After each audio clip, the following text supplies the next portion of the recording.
Nero Wolfe and the Embassy Affair. The envelope arrived at 9:20 on a Wednesday morning in late October, which was unfortunate timing. Nero Wolfe had just descended from the plant rooms on the roof of his brownstone at West 35th Street, and his morning routine was sacrosanct breakfast with Fritz Brenner's incomparable cooking, followed by the morning papers, followed by absolutely nothing that might disturb his digestion. I was at my desk in the office, typing up notes from a concluded case involving a philandering husband and his considerably smarter wife, when the buzzer sounded. Through the bulletproof glass of the front window, I could see a figure on the stoop, medium height, dark overcoat, hat pulled low.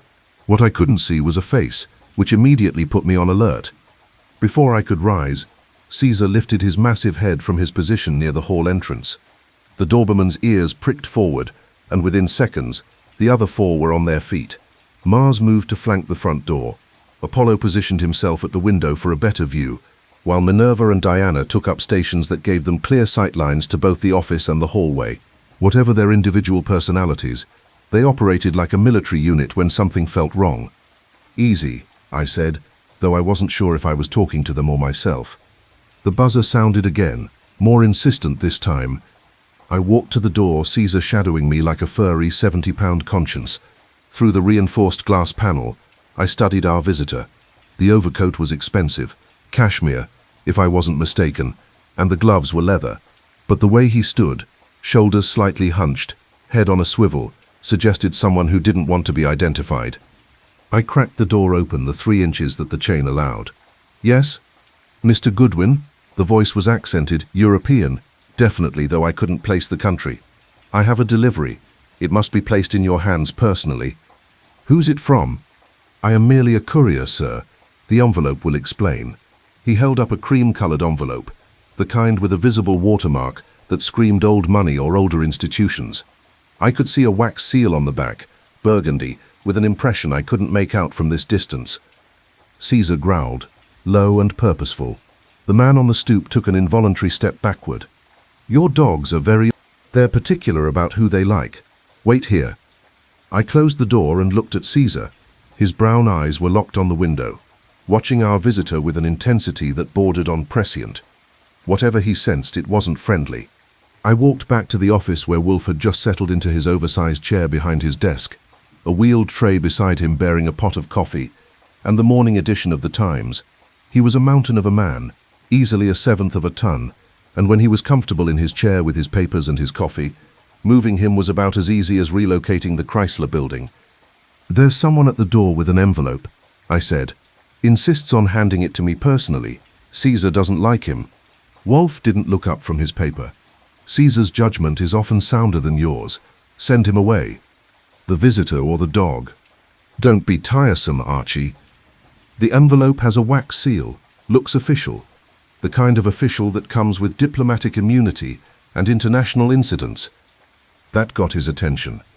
Wolfe lowered the paper precisely 1 inch and fixed me with his dark eyes. "You're speculating." "I'm observing. The man's accent is European. The envelope is the kind embassies use, and he's nervous enough to have looked over his shoulder 4 times in the 30 seconds I watched him. Plus, our 5-dog early warning system is telling me something's not right." As if to emphasize my point, Mars released a sharp bark toward the door. Minerva, ever the strategist, had moved to the window that overlooked the side street, her attention fixed on something I couldn't see from my angle. Wolfe sighed, the kind of sigh that suggested the world was conspiring against his peace. "Very well. Accept the delivery. Do not invite him in. And Archie, I know. Get his description. Note any distinguishing features. Watch where he goes when he leaves. See that you do." I returned to the door with Caesar still at my heel. This time I opened it fully, but stood in the doorway, blocking entry. The man extended the envelope. Now that I had a better look at him, I revised my initial assessment. Mid-40s, clean-shaven, eyes that didn't quite meet mine. His hand trembled slightly as he held out the envelope. "Who sent this?" I asked, not taking it yet. "I cannot say, sir. My instructions were clear. Deliver to Archie Goodwin at this address. No further communication." "And if I refuse to take it?" For the first time, his eyes met mine directly, and I saw something that made me revise my opinion again. Not nervousness, but fear. real bone-deep fear. Then I have failed in my task, and he swallowed. Please, Mr. Goodwin, just take the envelope. I have a family. That last part wasn't a threat. It was a plea. I took the envelope. It was heavier than I expected, and when I held it up to the morning light, I could see something inside beyond just paper, something small and metallic. Thank you, the man said, and he was down the steps before I could ask anything else. I watched him hurry west on 35th Street, his gait quick but not quite running. At the corner, he glanced back once, then disappeared. Caesar bumped against my leg, and I looked down to find him staring not at where the courier had gone, but across the street. Following his gaze, I spotted a grey sedan parked 3 cars down. The engine was running. I could see the exhaust in the October air, and though the windshield caught the morning glare, I had the distinct impression someone was watching the brownstone. I closed the door and locked it, set the chain, and engaged the additional bolt Wolfe had installed after a particularly unpleasant incident the previous spring. The sedan was still there when I checked through the window again. "We're being watched," I announced, returning to the office. Wolfe had returned to his paper, but I knew he was listening. By whom? Can't tell. Grey sedan, jersey plates, running engine. They're parked with a good view of our front door. I see. He turned a page. And the envelope? I sat at my desk and examined it properly. The seal was indeed burgundy wax, stamped with an elaborate coat of arms I didn't recognize, some kind of bird, maybe an eagle, surrounded by ornate scrollwork. The envelope itself had a watermark visible when held to the light, a crown above crossed swords. Definitely official, definitely European. Want me to open it? That would be the logical next step. I used my letter opener, a gift from a grateful client who'd been a cavalry officer, and carefully broke the seal. Inside were 3 items: a folded letter on heavy cream paper, a smaller envelope sealed with the same burgundy wax, and a brass key, old and ornate, about 2 inches long. The letter was handwritten in dark blue ink, the script elegant and precise. Mr. Archie Goodwin, you do not know me, but I know of you and of Mr. Nero Wolfe. Your reputation for discretion, intelligence and results has reached further than perhaps you realize. I am writing to you in circumstances of grave danger. A man has been killed, a secret compromised, and powerful forces are maneuvering to ensure the truth remains buried. I cannot go to the police for reasons that will become clear. I cannot trust my own colleagues for the same reason. The enclosed key opens a deposit box at the Central Trust Company on 5th Avenue, box 447. Inside you will find documentation that will explain everything, or at least everything I dare commit to paper. I beg you investigate before others die. Before I die. The smaller envelope contains information about how to contact me, but it is coded. I trust Mr. Wolfe's well-known brilliance with such matters. Time is of the essence. Every hour that passes brings greater danger. With desperate hope, a friend in the chateau, I read it aloud for Wolfe's benefit.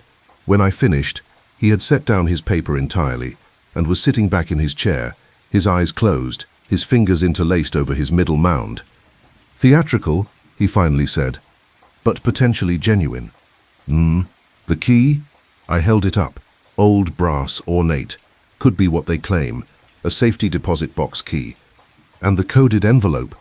The smaller envelope was unmarked, except for a string of letters and numbers written in the same elegant hand. TCRed, no te asiet yiraske cn wild etete dmi. I stared at it. Looks like gibberish, or maybe a substitution cipher. Read it backwards, Archie. I did, mentally reversing the letters. Immediately, necessary, action, direct. Well, I said, that's not subtle. Indeed. What else? I checked the envelope more carefully and found written in tiny script along the inside flap an address, apartment 7B, the Marlowe, 68th and Lex. Someone wants us to take action immediately, I said. The question is why they're being so dramatic about it. If they need help, why not just come here and ask? Because they're being watched. As apparently, are we? Wolfe opened his eyes and reached for his coffee. The courier was terrified. The letter writer is desperate. The watcher across the street is patient. These 3 facts suggest a situation of considerable complexity and danger. Inevitably, He drank his coffee, took his time setting down the cup, and looked at me with the expression I knew well, the one that meant he'd already decided something I wasn't going to like. You will go to the Central Trust Company and examine the contents of box 447.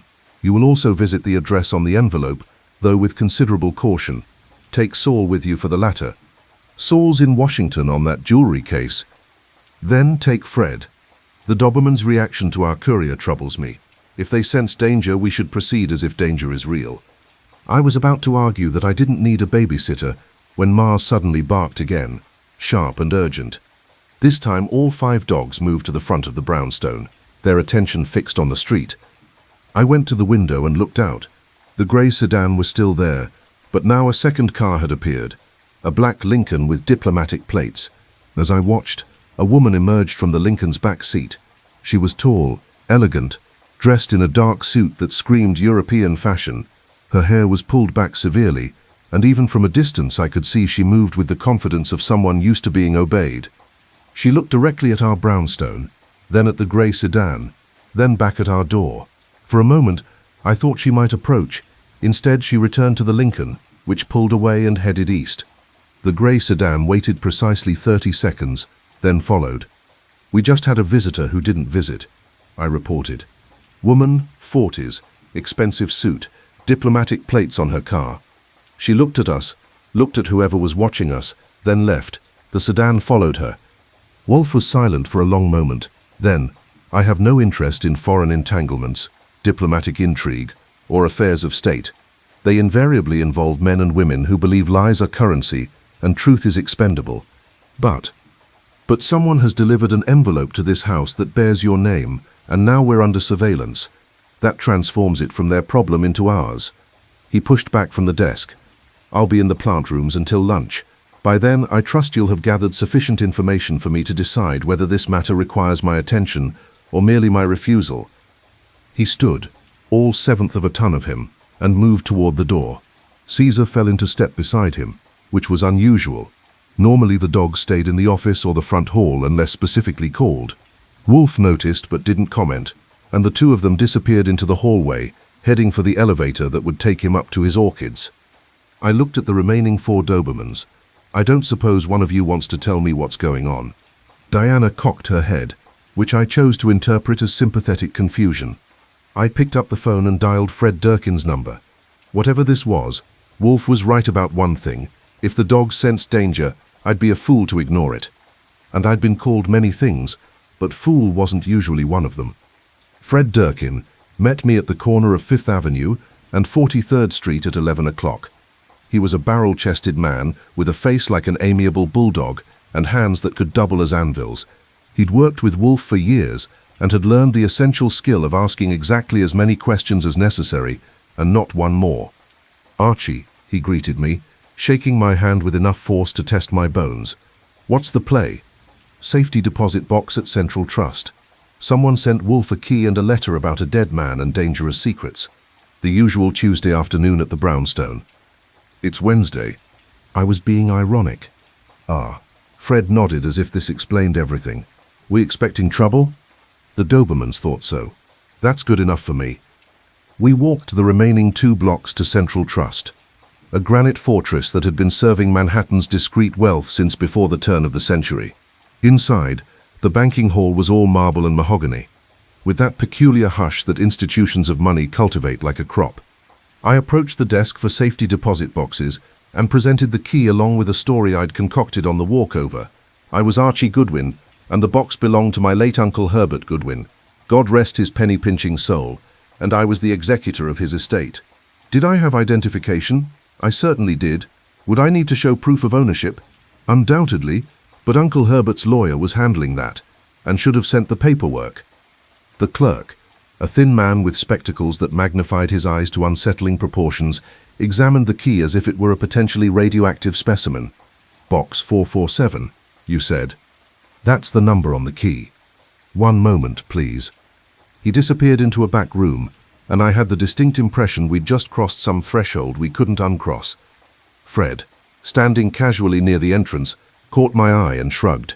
His hands were in his coat pockets, which meant they were probably wrapped around the .38 he habitually carried. The clerk returned with a ledger, a frown, and what appeared to be the branch manager, a woman in her 50s with steel grey hair and the expression of someone who'd heard every con in the book and invented a few herself. "Mr. Goodwin," she said, her voice crisp as January frost. "I'm Mrs. Helena Marsh, the manager here. There seems to be a discrepancy regarding box 447. Oh, I gave her my best innocent expression, the one that had occasionally worked on judges and never worked on Lily Rowan. What kind of discrepancy? The box was rented 6 weeks ago by a Mr. Oscar Lindbeck.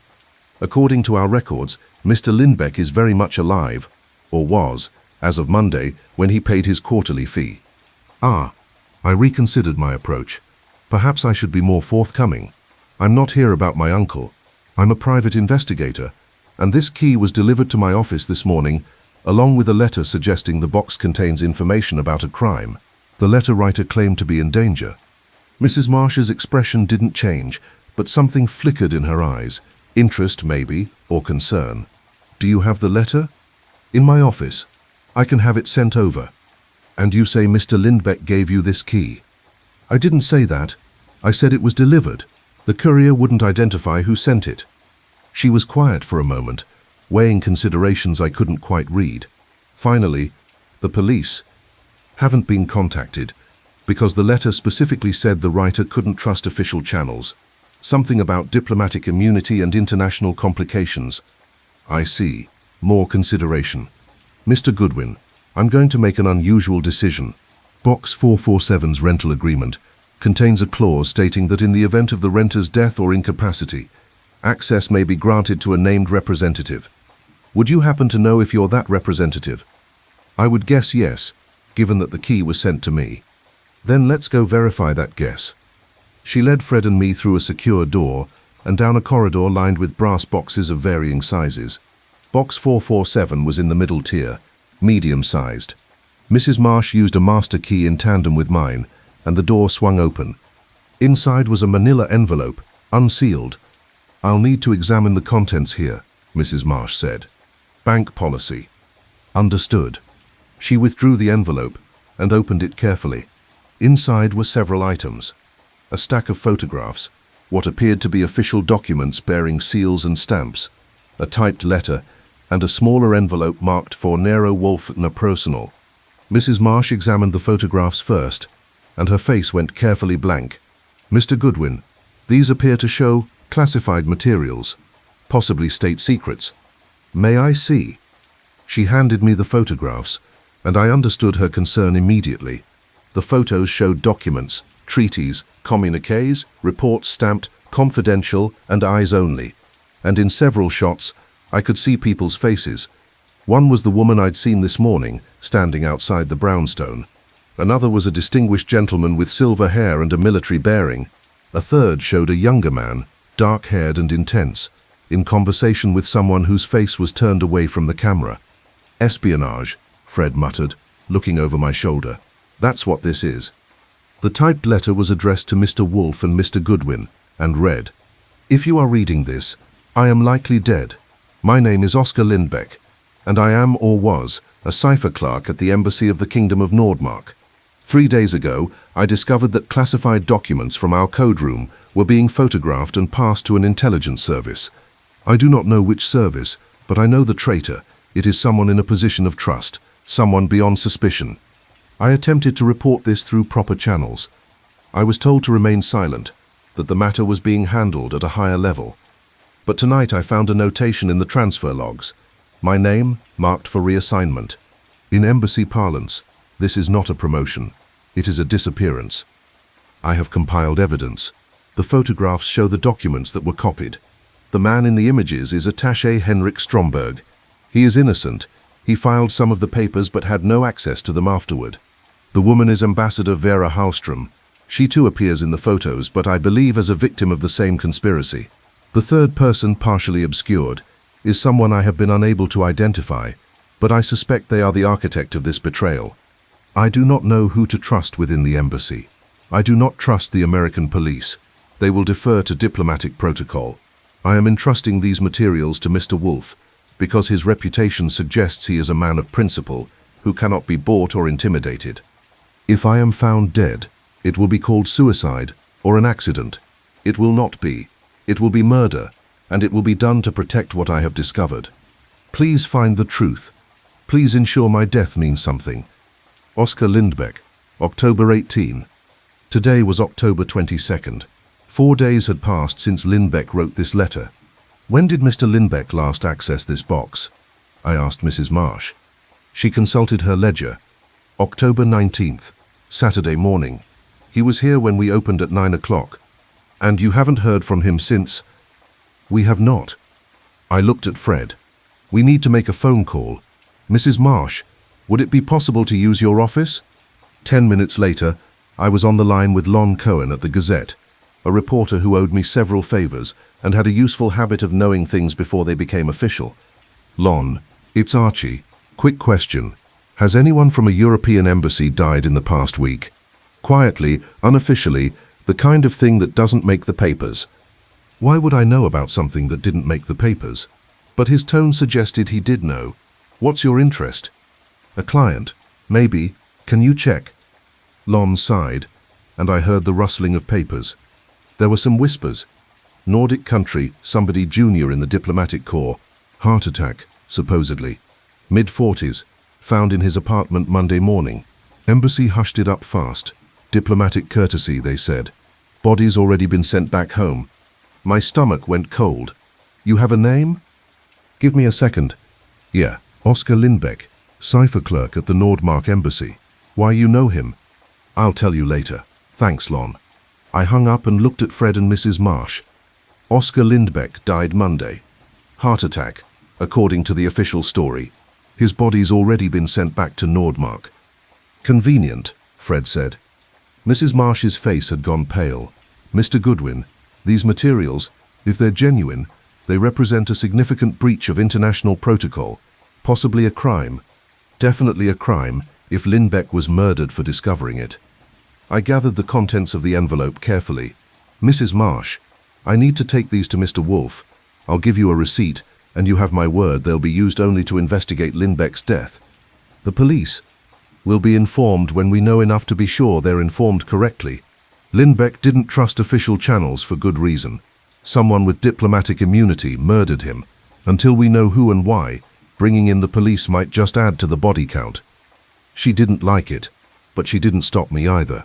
5 minutes later, Fred and I were back on Fifth Avenue, carrying materials that made us targets for whoever had killed Oscar Lindbeck. Archie, Fred said as we hailed a cab.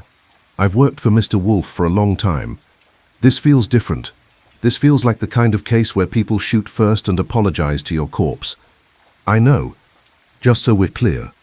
Crystal. In the cab heading back to West 35th Street, I examined the personal envelope marked for Wolfe. Inside was a single sheet of paper with a list of names, dates, and code designations I didn't understand. At the bottom, Lindbeck had written, "These are the transfers I cannot explain. Someone has been moving funds from diplomatic accounts to locations unknown. Follow the money, and you will find the traitor." I resealed the envelope. Whatever was happening at the Nordmark Embassy, it was bigger than just copied documents. It was theft, espionage, and murder, all wrapped in diplomatic immunity and international complications. Exactly the kind of case Wolfe claimed to hate. And exactly the kind of case he wouldn't be able to resist. I arrived back at the brownstone at 12:30 to find Wolfe already seated in the dining room, napkin tucked into his collar, examining a plate of Fritz's Supreme of guinea hen with chestnut puree. The 5 Dobermans were distributed throughout the ground floor like a very furry security system. Caesar at Wolfe's feet, naturally, while the others maintained strategic positions. I waited until Wolfe had consumed his first bite and expressed his satisfaction with a small nod before interrupting his lunch. "Oscar Lindbeck is dead," I announced from the doorway. "Heart attack supposedly on Monday morning. His body's already been shipped back to Nordmark. The embassy called it natural causes and closed the matter within 24 hours. Wolfe set down his fork with the care of a man handling nitroglycerin. "Archie, I am eating." "I know. I'm eating too, Crow. Specifically for doubting our mystery correspondent was in actual danger. Lindbeck left materials in that safety deposit box that strongly suggest he was murdered for discovering espionage at his embassy. There's enough there to start an international incident, including photos of classified documents, and a financial trail that apparently leads to someone with diplomatic immunity. The police can't touch anyone with diplomatic immunity, and Lindbeck specifically said he didn't trust them anyway. He also said he didn't trust anyone at his own embassy. He trusted you. He didn't know me. He knew your reputation. He bet his last chip on it, and now he's dead. I pulled the sealed envelope from my jacket. He left this for you personally. I haven't opened it. Wolfe looked at the envelope as if it were a live cobra. Then he looked at his plate, at me, and finally at Caesar, who had lifted his head and was regarding Wolfe with what I could only describe as canine expectation. You consulted with the dog, I observed. Caesar has excellent instincts for trouble. And he appears to believe this matter requires attention. Wolfe sighed, picked up his wine glass, drained it, and set it down with a thump that made Fritz appear from the kitchen with concern on his face. All is well, Fritz. Mr. Goodwin has merely ruined my digestion with news of murder and international intrigue. Continue with the meal. Fritz, who had known Wolfe for decades, simply nodded and retreated. Wolfe extended his hand for the envelope. Sit, eat, report in full while I read. I sat and helped myself to the guinea hen. While recounting my morning, the visit to Central Trust, the contents of the box, Lindbeck's letter, the conversation with Lon Cohen, and the timeline that confirmed Lindbeck had been alive Saturday morning and dead Monday morning. Wolfe read Lindbeck's personal letter in silence, his face impassive. When he finished, he set it beside his plate and resumed eating as if we'd been discussing the weather. Well, I prompted after 30 seconds of silence. Well, what? Are we taking the case? We have not been engaged by a client. We have no contract, no retainer, and no obligation. Lindbeck is dead, and dead men cannot sign contracts. Wolfe cut a precise portion of guinea hen. However, I am curious about the efficiency of the murder. Lindbeck accessed the box Saturday morning. He was killed Monday morning. That suggests surveillance, rapid decision-making, and the resources to make a death appear natural on short notice. It also suggests that whoever killed him knew about the safety deposit box, or at least suspected its existence, but not its contents. Otherwise, they'd have retrieved the materials before killing him. Precisely. Wolfe ate, thought, ate again. The coded message in the original envelope, the one directing us to take immediate action, suggests Lindbeck knew he was in danger and tried to accelerate our response. He failed. The question is whether his failure was due to timing or to interception. Interception. The courier who delivered the envelope this morning was terrified. The manner of terror suggested not merely fear of his employers, but fear of being watched. If our communication from Lindbeck was intercepted, the courier may have been identified, questioned, and then sent on to us anyway, to see how we would respond. I set down my fork. You're saying the people who killed Lindbeck might have known about the envelope before it arrived? I'm saying it's a possibility that cannot be dismissed. The grey sedan watching our brownstone, the woman in the diplomatic car who observed both us and the sedan. These suggest a web of watchers watching watchers. He pushed his plate away, unfinished, always a sign of serious thought. Tell me about the address on the encoded envelope. The Marlow, 68th and Lexington. Did you investigate? Not yet. I wanted to bring the box contents to you first. Sensible. After lunch, you and Fred will visit that address. Exercise extreme caution. If this is indeed a trap, it will be sprung when we act on the information we've been given. And if it's genuine, if there's someone at that address who needs our help, then we shall help them, after determining the precise nature of the help they require, and the likelihood they're being honest about requiring it. Wolfe rang for Fritz, who appeared instantly with coffee and a plate of fresh medallions. This evening, we'll need to conduct interviews. Contact Inspector Kramer and request, Kramer, you want to bring in the police? I want to understand what the police know, which is not the same as bringing them in. Kramer is investigating a heart attack death at a foreign embassy. He either believes it's natural, in which case he's useful but limited, or he suspects it's murder, in which case he's frustrated and likely to be forthcoming. Either way, his knowledge will inform our approach. He's going to ask why we're interested. Tell him the truth, that we received a posthumous communication from the deceased, alleging a conspiracy. That will intrigue him sufficiently to share information without requiring we reveal everything we know. I made a note. What else? Contact Parker at the State Department. Inquire, with your usual tact, about the status of the Nordmark Embassy, any recent tensions, personnel changes, or incidents that might be relevant. Parker won't tell me anything classified.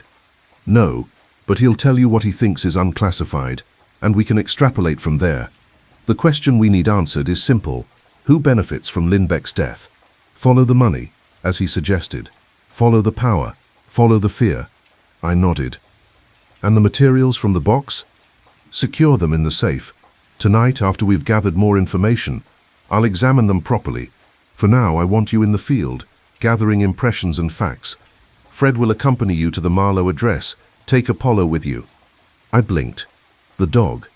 Apollo is alert, swift, and has proven adept at detecting danger before it manifests. He will ride in Fred's car and accompany you to the address. If there is an ambush, he will know before you do. This was unprecedented. Wolfe never sent the dogs out on cases. The fact that he was doing so now told me more about his assessment of the danger than any words could. All right, I said. Apollo joins the investigation team. See that you return him unharmed. I've grown fond of him. Coming from Wolfe, this was roughly equivalent to a sworn declaration of love. After lunch, I spent 20 minutes on the phone. Kramer was at his desk and agreed to come by at 7 that evening, his tone suggesting he was indeed frustrated about something and looking for someone to share his frustration with. Parker at State was cagier, but after some verbal dancing, he confirmed that the Nordmark Embassy had reported a regrettable loss of a staff member, but that all proper protocols had been followed and there was no official concern. Unofficially? I pressed. But unofficially, the speed with which the body was repatriated raised a few eyebrows. But it's not our jurisdiction, and we were asked not to interfere. Diplomatic courtesy. And if I told you there might be espionage involved? Long silence. Then, I would tell you that any such allegations would need to be supported by significant evidence before State would risk diplomatic tensions. And I would also tell you to be very, very careful, Archie. Diplomatic immunity cuts both ways. It protects them from us, but it also means we can't protect you from them, which was about as clear a warning as Parker was likely to give. By 2 o'clock, Fred, Apollo and I were in Fred's Buick, heading uptown toward the Marlowe. Apollo rode in the back seat with the dignity of a passenger who knew exactly how important this trip was. He kept his attention focused out the window, his ears swiveling to track sounds I couldn't hear. The Marlowe turned out to be a respectable apartment building on the corner of 68th and Lexington, the kind of place that catered to diplomatic staff, junior professors, and people who wanted a good address without the expense of Park Avenue. The doorman was reading a racing form when we approached. "Help you, gentlemen?" "Visiting a friend in 7B, I said. "Name's Lindbeck." The doorman's face went carefully neutral. "Mr. Lindbeck passed away, sir. Monday morning. Sad business." "I heard. Did he live alone?" "He did. Police came by, embassy folks too, cleaned out the apartment yesterday. Said the lease was paid through the end of the month, but his things were already boxed up and sent overseas. Quick work." Embassy insisted. Something about family wishes and religious customs. He shrugged. "Not my business to question it." "Was anyone else living in the building connected to the embassy?" "Sure. We got a few folks from Nordmark, couple from the trade office in 4C, assistant cultural attaché in 9A. It's a popular building for their people. Quiet, good management, close to the embassy on 67th. I filed that information away. The apartment, any chance we could take a quick look? I'm settling some of Mr. Lindbeck's affairs." The doorman looked skeptical until I laid a 20 on the desk. Then he looked thoughtful.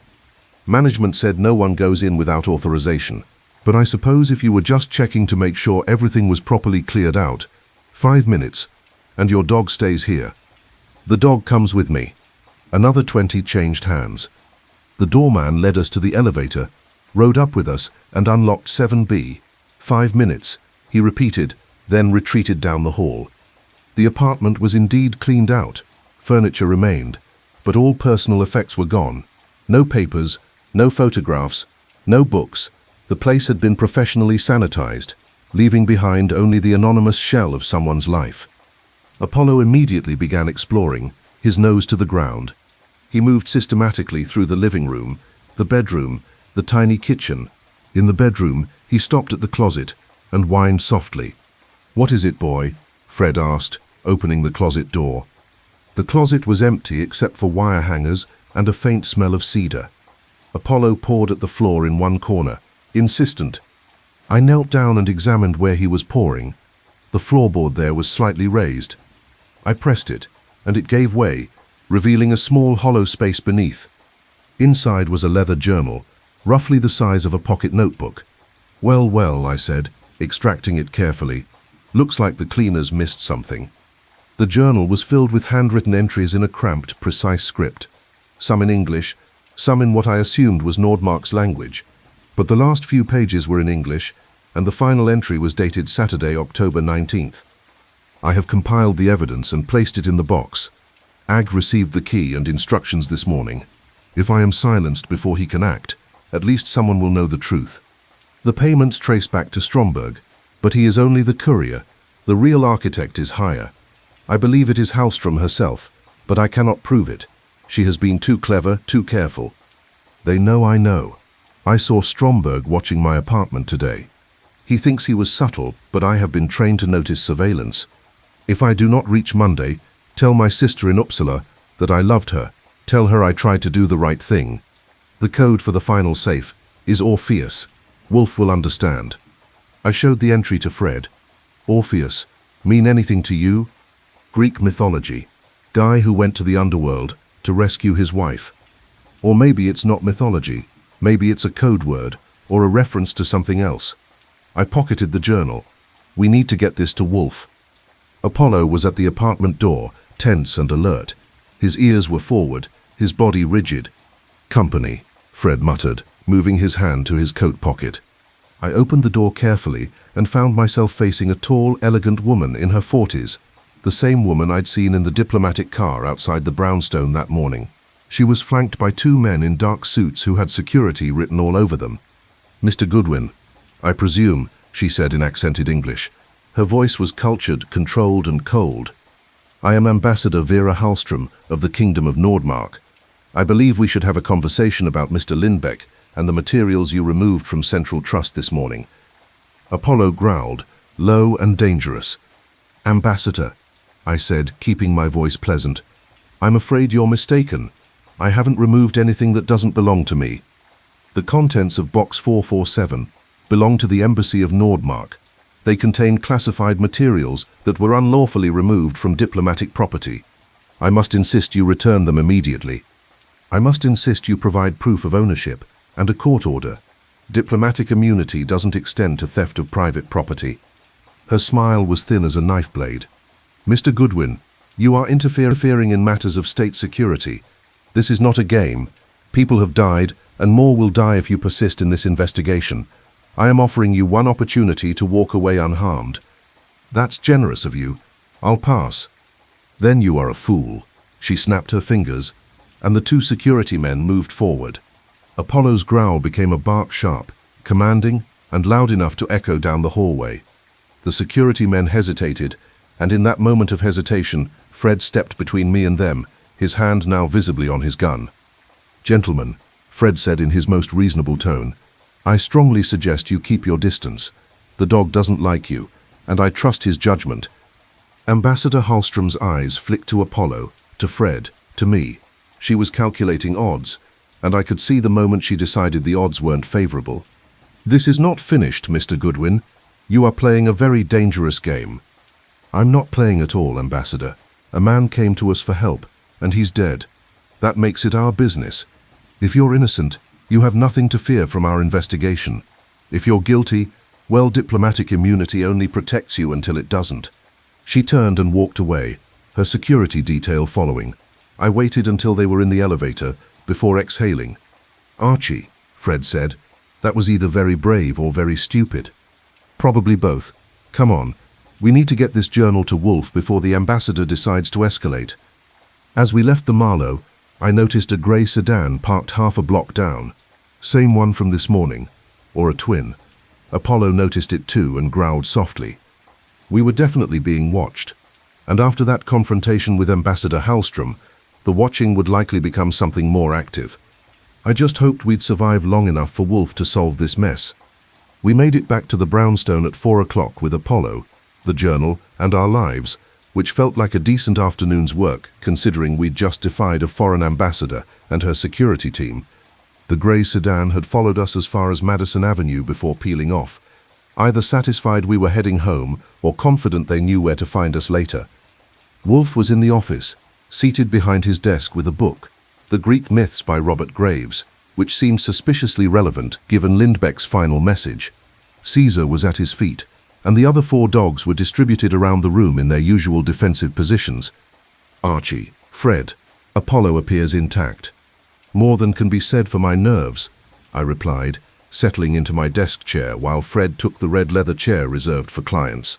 Apollo went directly to Wolfe and sat, which earned him an approving scratch behind the ears.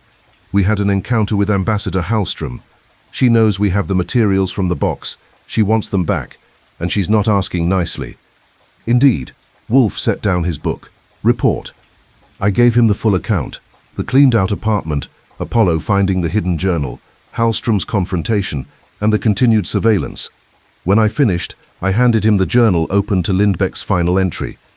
Wolfe read it slowly, his lips pursing in and out, a sign of intense concentration. When he reached the word Orpheus, his eyebrows rose a fraction of an inch. Ingenious, he murmured. You know what it means.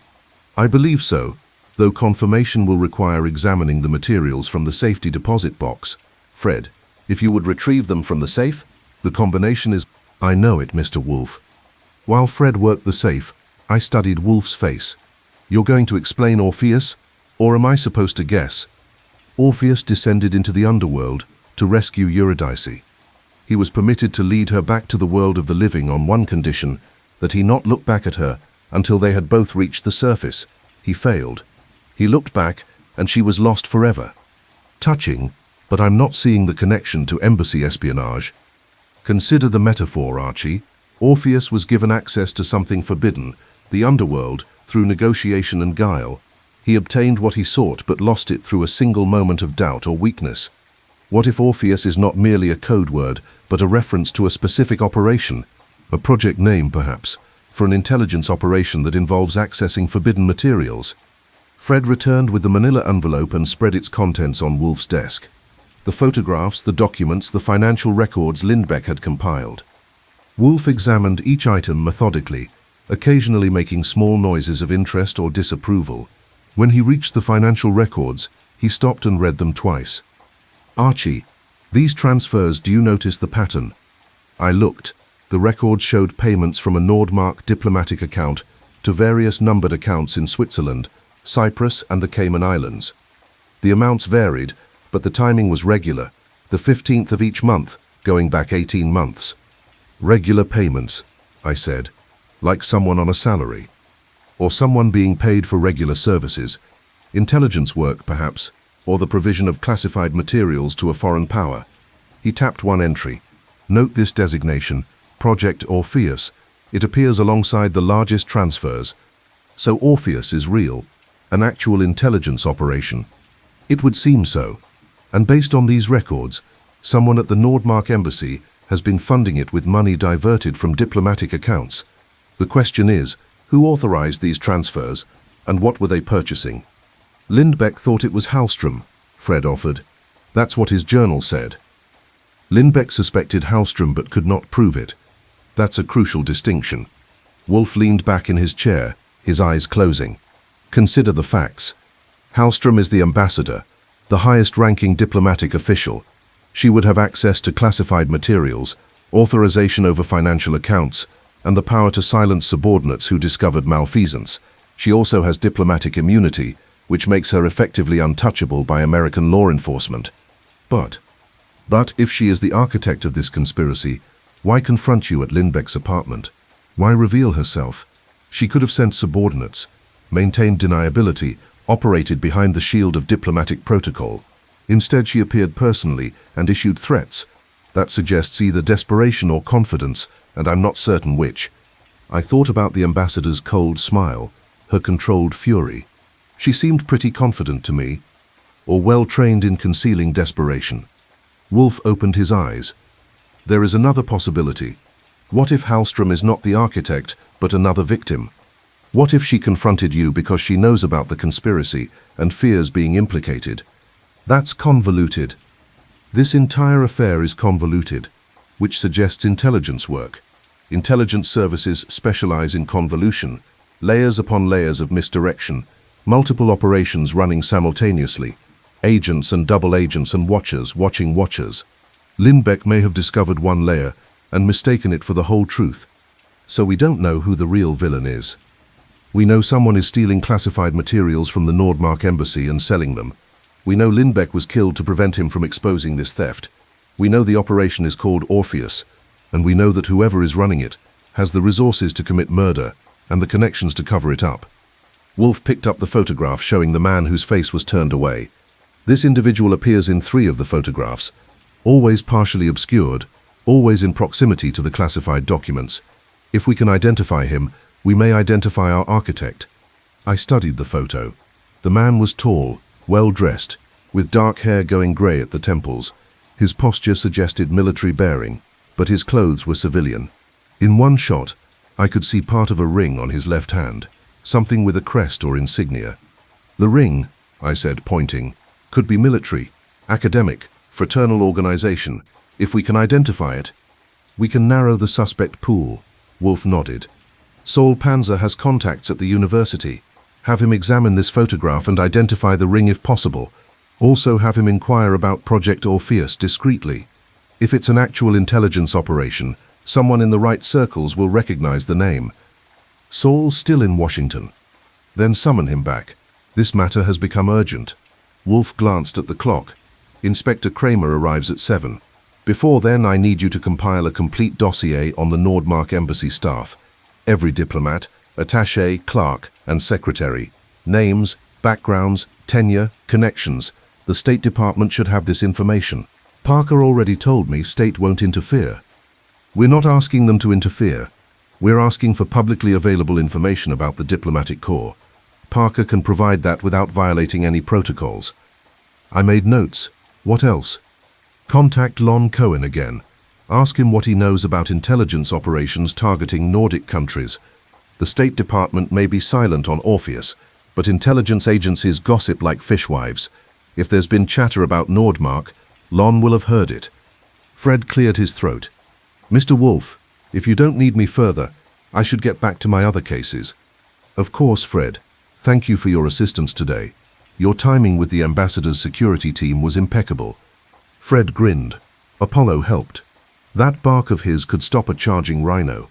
After Fred left, I spent an hour on the phone while Wolfe examined and re-examined the materials from Lindbeck's box. Parker was reluctant, but eventually agreed to send over the embassy roster. Lon Cohen was more forthcoming. Apparently there had been rumors about Nordic intelligence services for months, something about a mole hunt in Sweden and increased counterintelligence activity across Scandinavia. There's a theory, Lon said, that someone's been running a long-term penetration operation, not just stealing documents, but recruiting sources, building networks, the kind of operation that takes years to establish and could compromise an entire region. Orpheus mean anything to you? Should it? Maybe. It's a code name that keeps coming up. I'll ask around. But Archie, this sounds heavy. Intelligence work, embassy staff, code names. That's not your usual missing husband or insurance fraud. Tell me about it. Watch your back. These people don't mess around. At 6:30, I had a complete dossier compiled from Parker's roster and Lon's additional research. The Nordmark embassy in New York employed 37 people, from Ambassador Hallstrom down to maintenance staff. Among them, Henrik Stromberg, First Secretary and Trade Attaché, age 44, 15 years with the diplomatic service, decorated for service during the war, married with 2 children in Stockholm. Ambassador Vera Hallstrom, age 51, career diplomat, unmarried, appointed to New York Post 2 years ago, previously served in London and Paris, reputation for intelligence and ruthlessness. Lars Bergman, cultural attaché, age 38, academic background in literature and history, posted to New York 18 months ago, no military service. Ingrid Callas, second secretary, age 33, intelligence background, officially unconfirmed but suspected, posted to New York 6 months ago, previously stationed in Moscow, and 33 others, any one of whom could be the partially obscured figure in Lindbeck's photographs. Wolfe reviewed the dossier in silence, occasionally making marginal notes. When he finished, he looked up at me with an expression I'd learned to recognize, the one that meant he'd seen something everyone else had missed. "Archie, when was Ingrid Callas posted to New York?" "6 months ago, April." "And when did the Orpheus payments begin?" I checked the financial records. 18 months ago, October 2 years ago. So Orpheus predates Callas's arrival by a year. That either eliminates her as the architect, or it means she's part of a larger operation. He set down the dossier. The timing is significant. The payments began shortly after Ambassador Hallstrom arrived in New York. That could be coincidence, or it could be causation. Before I could respond, the doorbell rang. Through the bulletproof window, I could see Inspector Kramer's familiar square frame on the stoop, his jaw working on what I knew would be a cigar stub. Mars and Diana flanked the door as I answered it, and Kramer eyed them warily. "Since when does Wolfe run a kennel?" "Since he decided security was more important than convenience. Come in, Inspector. Wolfe's expecting you." Kramer followed me to the office, where Wolfe greeted him with a nod and a gesture toward the red leather chair. Caesar lifted his head to examine the visitor, decided Kramer was acceptable, and returned to his nap. "Beer, Inspector?" Wolfe asked. "You're being hospitable. That means you want something." "I want information. You want the truth about Oscar Lindbeck's death. I propose we trade." Kramer's eyes narrowed. "How do you know about Lindbeck?" "He wrote to me before he died. Posthumously, his letter arrived this morning, along with materials suggesting his death was not natural causes." "Damn it, Wolfe." Kramer pulled the cigar from his mouth and jabbed it in Wolfe's direction. "That's a diplomatic matter. State Department made it very clear. No investigation, no questions, no interference. Heart attack, plain and simple." "Did you believe that?" "What I believe doesn't matter. Embassy doctor signed off on it. Body was cremated and sent home. Case closed before I could even get a proper look at the scene." "But you did look at the scene." Kramer hesitated, then sighed. "Monday morning, call came in from the Marlowe. Doorman found Lindbeck dead in his apartment. By the time I arrived, embassy personnel were already there, cleaning up, packing things away. They showed me a medical certificate. Heart attack, pre-existing condition, nothing suspicious. I requested an autopsy. I was told no, diplomatic courtesy. Religious customs, family wishes. The body was gone by Tuesday afternoon." "What did you observe in the apartment?" "Not much. They'd already sanitized it. But I got there before they finished the bedroom, and I noticed something." He pulled out a notebook. "Lindbeck was found in bed, supposedly died in his sleep. But the bed wasn't mussed. Sheets were barely wrinkled. Pillow looked like it had been positioned rather than slept on. And there was a smell." "What kind of smell?" "Chemical. Faint, but there. Like cleaning solution, but not quite. I asked the embassy doctor about it, and he said they'd cleaned the apartment as a courtesy to avoid leaving any unpleasant odors." Wolfe's eyes gleamed. How thoughtful of them. "What else?" "Lindbeck's wallet was on the dresser. It had his ID, credit cards, but no cash. Not a dollar. The embassy said he often carried no cash, preferred cards. But who carries zero cash? Not even pocket change." "Someone whose body was staged after death," I said. "They forgot to add cash to make it look natural." "That's what I thought. But without an autopsy, without jurisdiction, without any cooperation from the embassy, what could I do? State Department told me to drop it. The department told me to drop it, and I dropped it." Kramer looked at Wolfe. "Now you're telling me there's more to this?" "Considerably more." Wolfe spent the next 10 minutes laying out what we knew. The safety deposit box, the photographs of classified documents, the financial records of Project Orpheus, Lindbeck's journal entry naming Stromberg and suspecting Hallstrom. He omitted nothing except the specifics of where the materials were now secured. When he finished, Kramer sat in silence, his face flushed with the particular anger of a good cop who'd been forced to ignore his instincts. "So we've got espionage, murder, and a conspiracy involving multiple embassy officials, all wrapped in diplomatic immunity." He bit down on his cigar. "And I still can't touch any of them." "Not yet," Wolfe said. "But if we can prove the murder occurred on American soil, and involved American citizens or interests, diplomatic immunity becomes negotiable. The State Department won't protect murderers if the evidence is irrefutable and the political cost is too high. You planning to make the cost high? I'm planning to expose the truth. The political ramifications are not my concern. Kramer almost smiled. You're going to start an international incident. Only if necessary. Wolfe rang for Fritz, who appeared with beer for Kramer and coffee for Wolfe.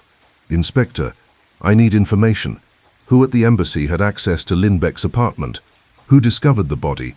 And what happened to his personal effects? Kramer consulted his notebook.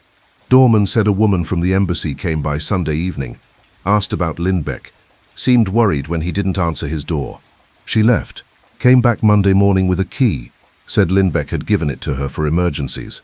She went up, found him dead, called the embassy, and they handled it from there. The woman's name? Ingrid Callas, second secretary. Wolfe and I exchanged glances. Describe her, I said. Kramer flipped pages. Early 30s, blonde, well-dressed, spoke perfect English with an accent. The doorman said she seemed genuinely upset about Lindbeck's death, cried in the lobby. Genuinely upset, or performing grief? Wolfe asked. Hard to say. The doorman bought it. Wolfe was silent for a moment, his fingers interlaced over his middle mound. Inspector, I may be able to provide you with evidence that will give you jurisdiction, but I need 24 hours to gather it properly. In the meantime, I suggest you prepare for the possibility that this case will require State Department cooperation, however reluctant. What kind of evidence? Proof of murder, proof of espionage, and the identity of the person running Project Orpheus. Once we have all three, diplomatic immunity will be the least of their concerns. Kramer stood, his expression a mixture of skepticism and hope. 24 hours, Wolfe. After that, I'm taking what I know to my superiors, and if State shuts me down again, at least I tried. Fair enough. After Kramer left, I turned to Wolfe. Ingrid Callas found the body. Ingrid Callas, who arrived in New York 6 months ago with suspected intelligence background, that's not a coincidence. No, Wolfe agreed. It's a complication. She could be an intelligence operative sent to investigate Orpheus. She could be part of Orpheus, or she could be exactly what she appears, a colleague checking on a friend and discovering his body.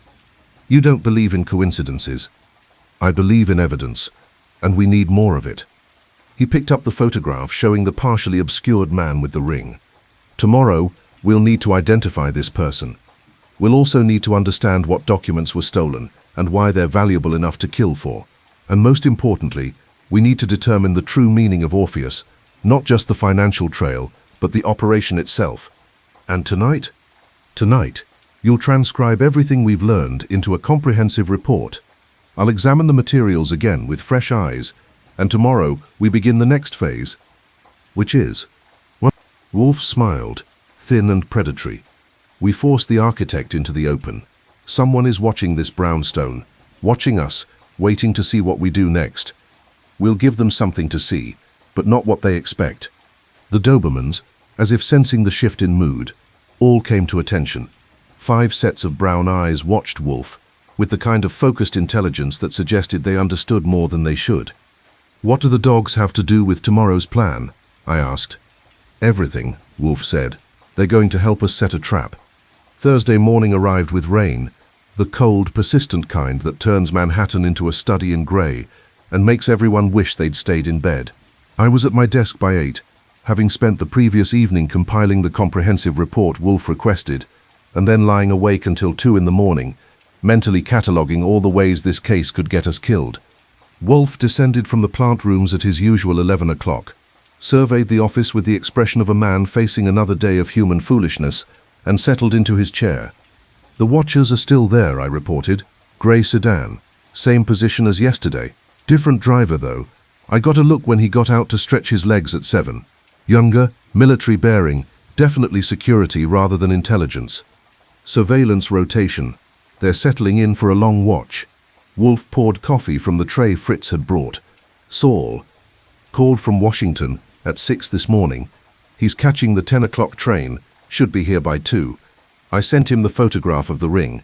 He knows a jeweler on 47th Street who specializes in heraldic insignia. Good. And the State Department roster? Parker sent over expanded files on the senior embassy staff. Nothing dramatically new, but some interesting details. I pulled out my notes. Henrik Stromberg distinguished himself during the war with intelligence work, specifically courier operations behind enemy lines. He was decorated 3 times and personally commended by the king. After the war, he transitioned to diplomatic service and has been posted to 7 different countries in 15 years. A man with extensive intelligence experience now serving as a trade attaché. How convenient. Vera Hallström's file is even more interesting. She was recruited into diplomatic service directly from university, political science, honors degree, fluent in 6 languages. But here's the thing, there's a 5-year gap in her official record between 1945 and 1950. The file just says special assignment, with no details. Wolfe's eyebrows rose. Special assignment during the immediate post-war years. Intelligence work, almost certainly. She may have been involved in denazification efforts or counterintelligence operations against the Soviets, which means both our primary suspects have intelligence backgrounds, or our primary suspects are being framed by someone with the sophistication to make them appear guilty. Wolfe drank his coffee thoughtfully. What of Ingrid Callas? I consulted the expanded file.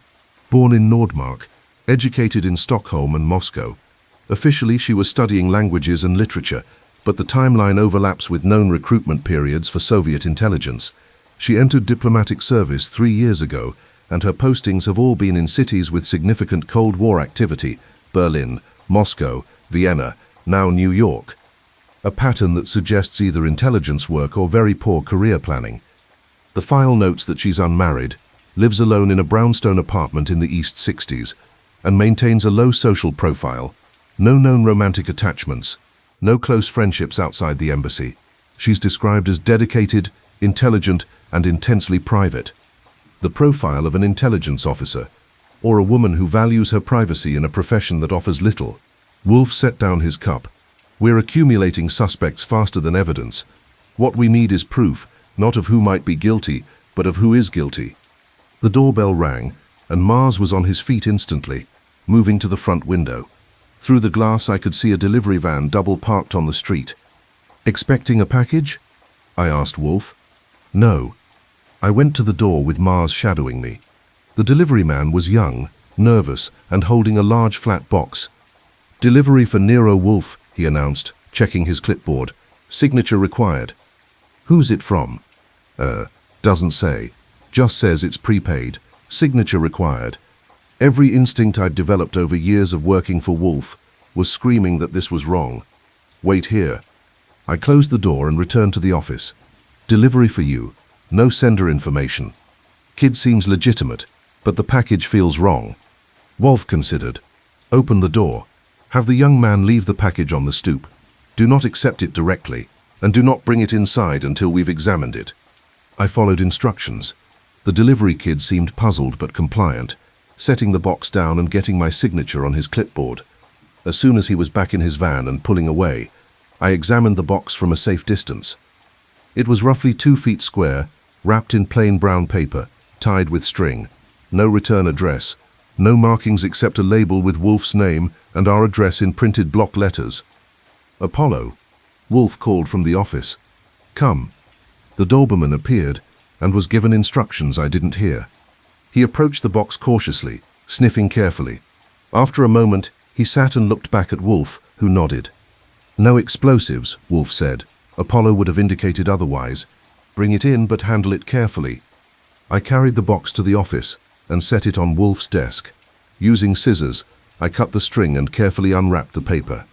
Inside was a wooden box, expensive, handcrafted with an inlaid design on the lid showing the same coat of arms I'd seen on the embassy envelope. When I opened it, I found a single item, a photograph. It showed Lindbeck, very much alive, sitting at a cafe table with another man. They were deep in conversation, and on the table between them was a folder clearly marked with classified designations. The photograph was dated October 17th, 2 days before Lindbeck went to Central Trust. Tucked into the corner of the frame was a note, typed on embassy stationery. Mr. Wolfe, as you can see, your murdered client was very much alive and engaging in espionage. The materials he left you are genuine stolen documents. By possessing them, you are now complicit in a crime against the Kingdom of Nordmark. Return the materials to the embassy immediately, and this matter will be forgotten. Refuse, and you will be charged as an accessory to espionage. Diplomatic channels will ensure extradition. You have until noon tomorrow. VH, I said. Vera Hallström. She's trying to frame Lindbeck as a spy and us as accomplices. A clumsy attempt.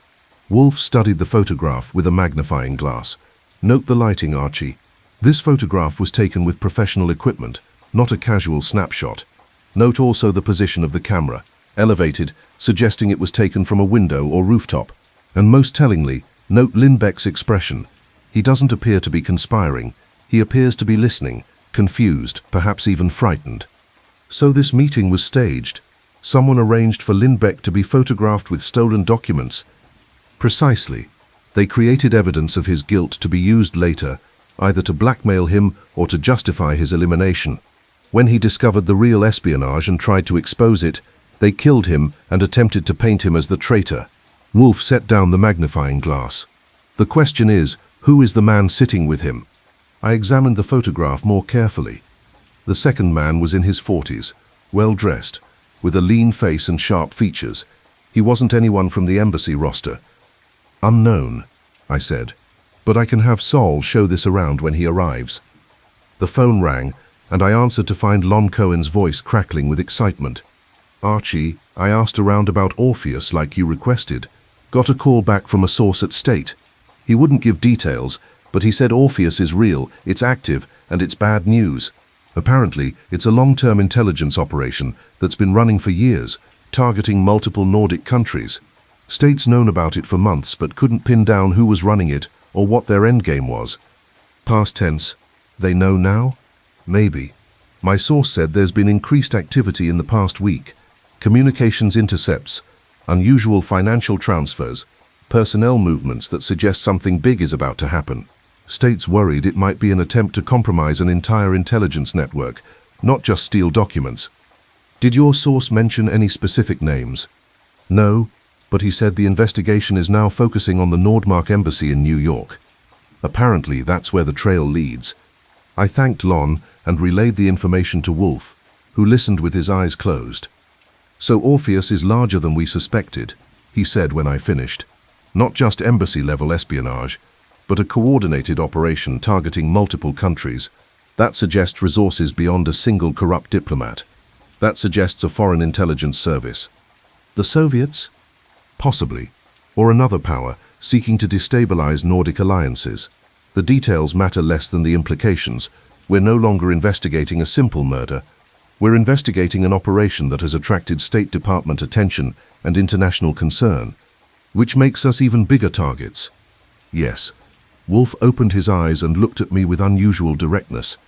Archie, you should know that I'm considering a course of action that will put us in considerable danger. I won't proceed without your consent. This was unprecedented. Wolfe never asked my permission for anything. What are you planning?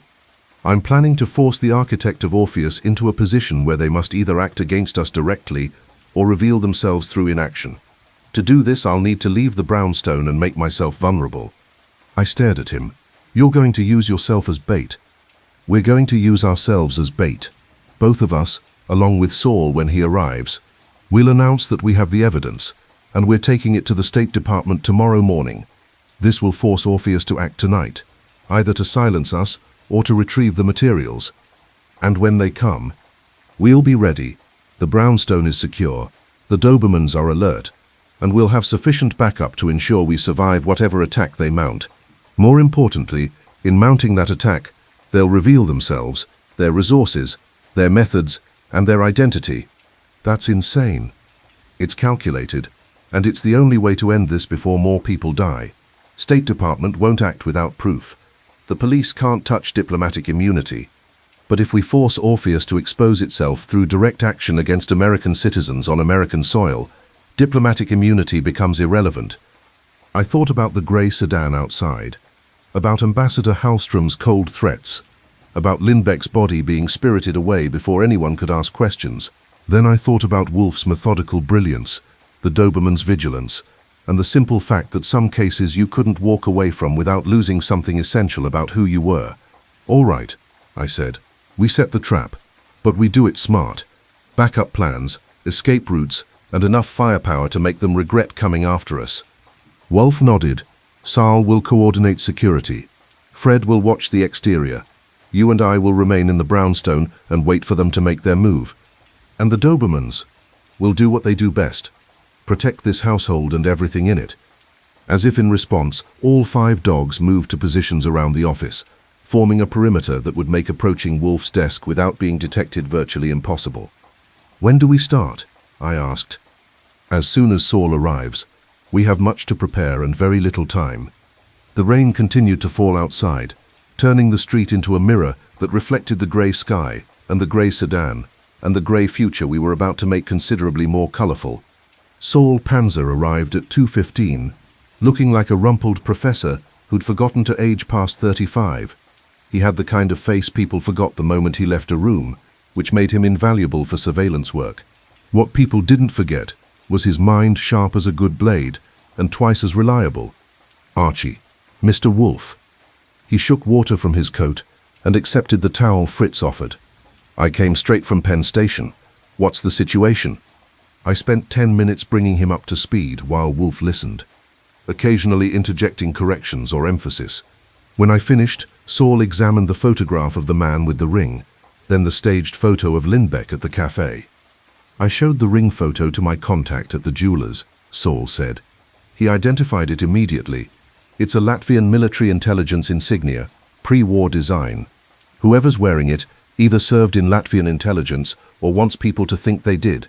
Latvia, Wolfe mused, now absorbed into the Soviet Union. A Latvian intelligence officer in New York, photographing meetings with Nordmark embassy staff. The implications are troubling. Soviet operation, I suggested. Possibly, or a former Latvian officer, now working for the Soviets, or someone wearing a stolen ring to misdirect investigation. Wolfe turned to Saul. The man in the cafe with Lindbeck, can you identify him? I'll need to show this around. My guess is intelligence community. The posture, the clothes, the way he's positioned to watch the street. This looks like a handler meeting an asset. Or someone setting up an asset to be compromised, I added. Saul nodded. That too. Where do you want me? Coordinating our defenses, Wolfe said. Archie will explain my plan. I want your professional assessment of its feasibility and recommendations for improvement. I laid it out. The announcement that we'd take the evidence to State Department tomorrow. The expectation that Orpheus would strike tonight. The preparations we'd need to make. Saul listened without interruption, his face betraying nothing. When I finished, he was quiet for a long moment. Then, it could work, but you're banking on them coming here rather than hitting you en route to State. What if they decide to wait and ambush you tomorrow? They won't, Wolfe said with certainty, because tonight I'll receive a visitor, someone from the embassy, someone official, coming to negotiate the return of the materials. I'll refuse. The refusal will force their hand, because they'll know that by tomorrow morning, the materials will be beyond their reach. Who's the visitor? I suspect Ambassador Hallstrom herself. She's already confronted Archie. She sent the threatening package this morning. She's operating with a mixture of confidence and desperation that suggests she's either the architect or being controlled by the architect. Either way, she'll come. And when she does, we'll record the conversation, document her threats, and refuse her demands.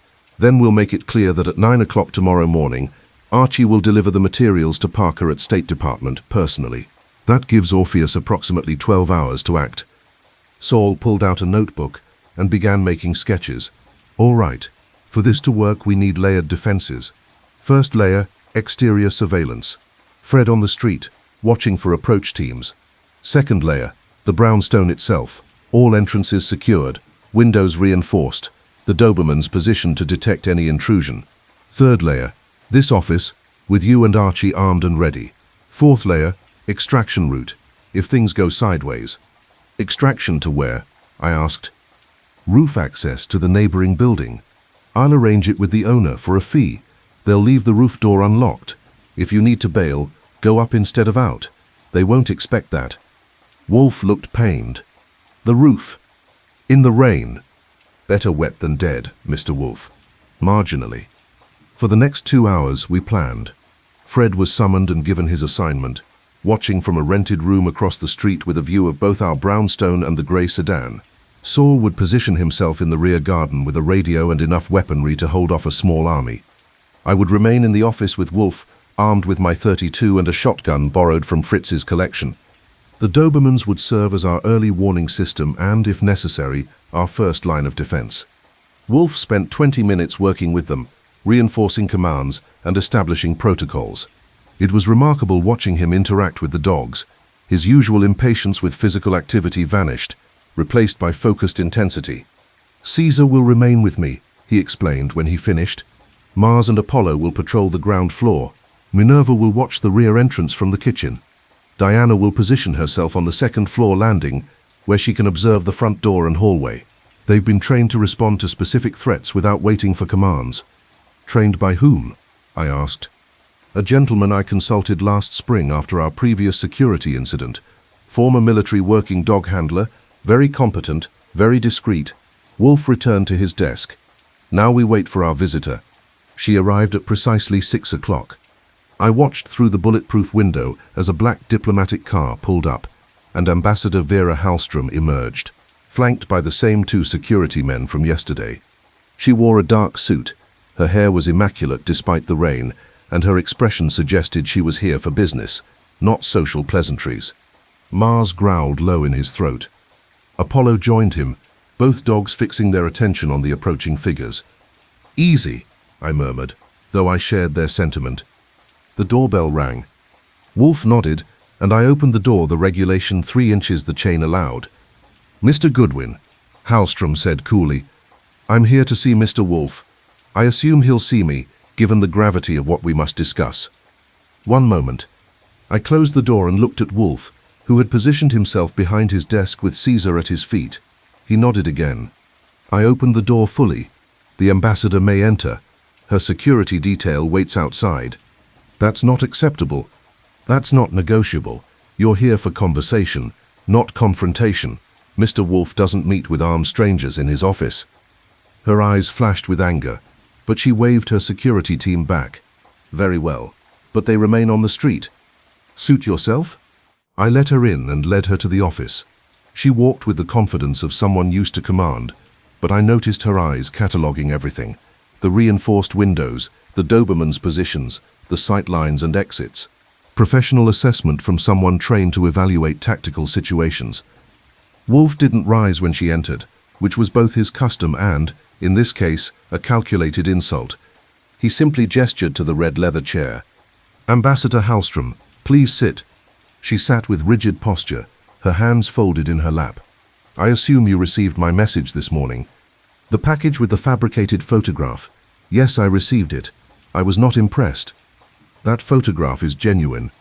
That photograph is a professionally staged piece of misdirection, designed to implicate a dead man who can no longer defend himself.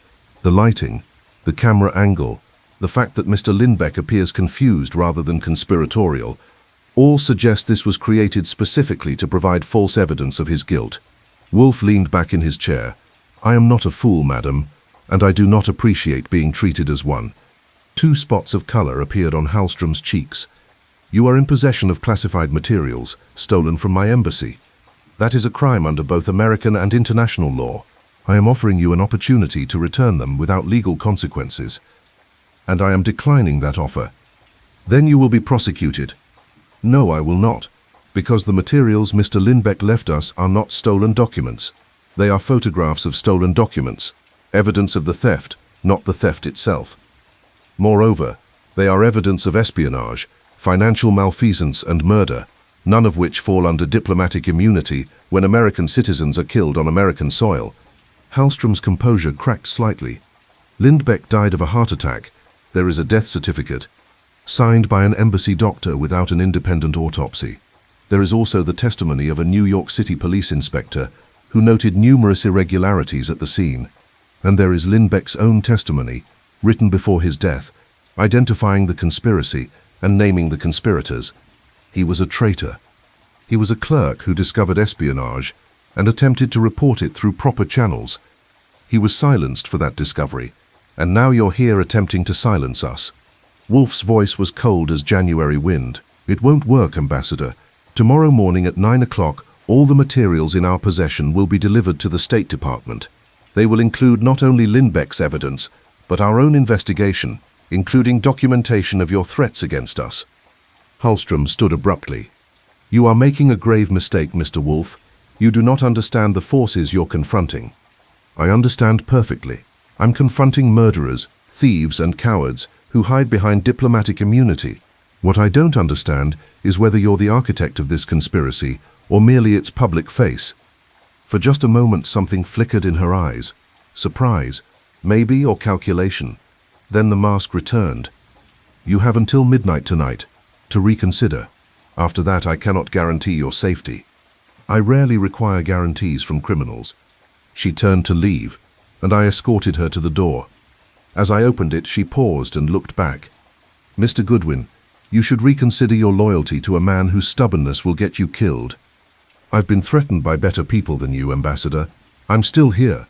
She left, her security detail falling into formation around her.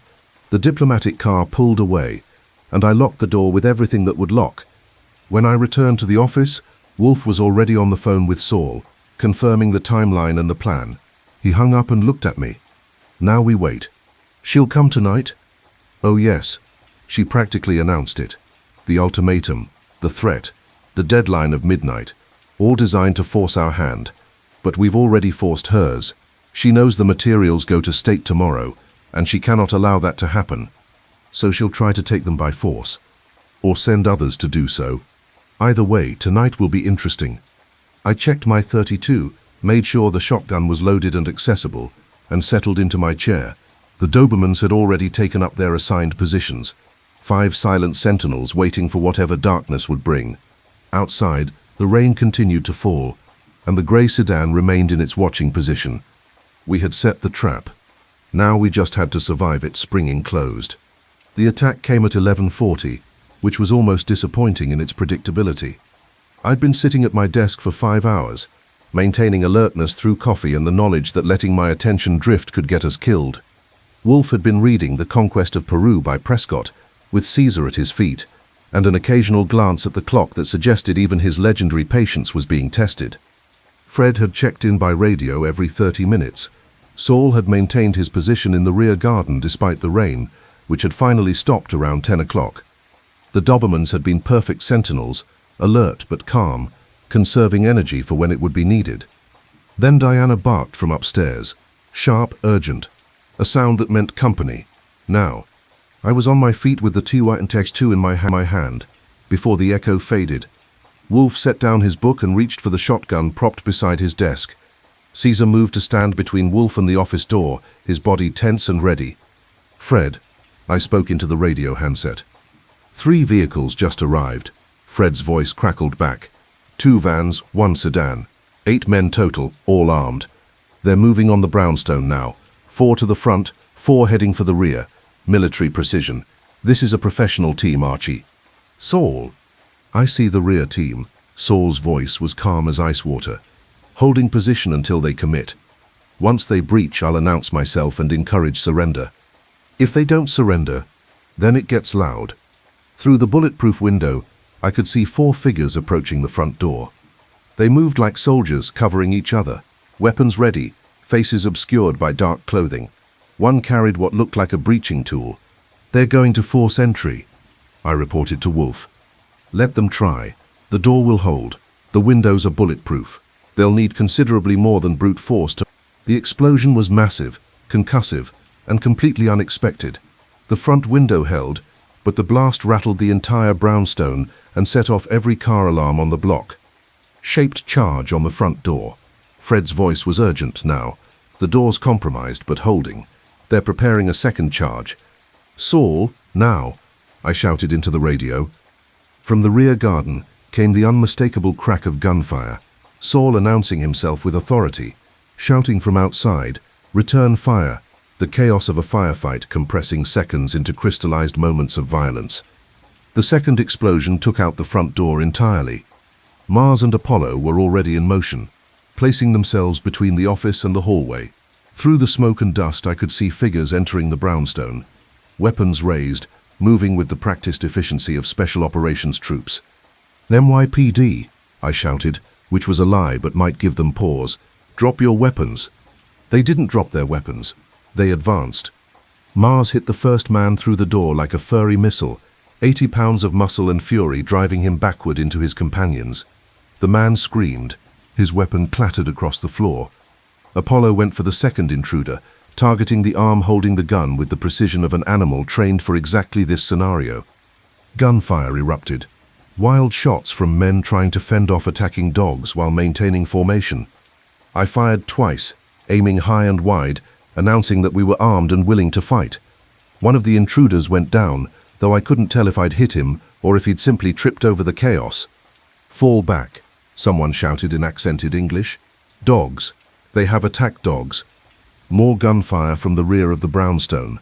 Saul was keeping the back team occupied, but I could hear them trying to push through, probably assuming the front assault would create an opening. Minerva appeared from the kitchen, blocking the rear hallway. Diana came down the stairs like a black shadow, positioning herself where she could strike at anyone who made it past Mars and Apollo. "This is insanity," Wolfe observed from behind his desk, the shotgun steady in his hands. "They're attempting a military assault on a residential building in Manhattan." The police response time, as if summoned, sirens wailed in the distance, getting closer. "Someone called it in," I said, firing another warning shot as a figure tried to advance down the hallway. Explosions tend to get attention in this neighborhood. "Front team, withdraw." The voice from the hallway was authoritative, military. "Police response imminent. Fall back to rally point." The intruders retreated with the same precision they'd used to advance, covering each other, dragging their wounded companion. Mars had drawn blood. I could see it on his muzzle, but he remained in position, waiting for another target. From the rear came the sound of a vehicle starting, tires squealing. The back team was evacuating. "Fred, status?" I called into the radio. "They're pulling out. All 3 vehicles. I got photos of the plates, but they're probably stolen. You guys okay in there?" "Alive and pissed off." "Saul?" "Clear." The rear team got off a few shots, but they weren't expecting return fire. Nobody hit on our side, and I think I tagged one of theirs. They left blood on the garden wall. The sirens were close now, multiple units converging on West 35th Street. I looked at the ruined front door, the smoking frame, the bullet marks on the walls, and the blood on the floor where Mars had made his point emphatically clear. "Wolfe, we have about 90 seconds before NYPD arrives and starts asking questions we might not want to answer honestly. Call Inspector Kramer.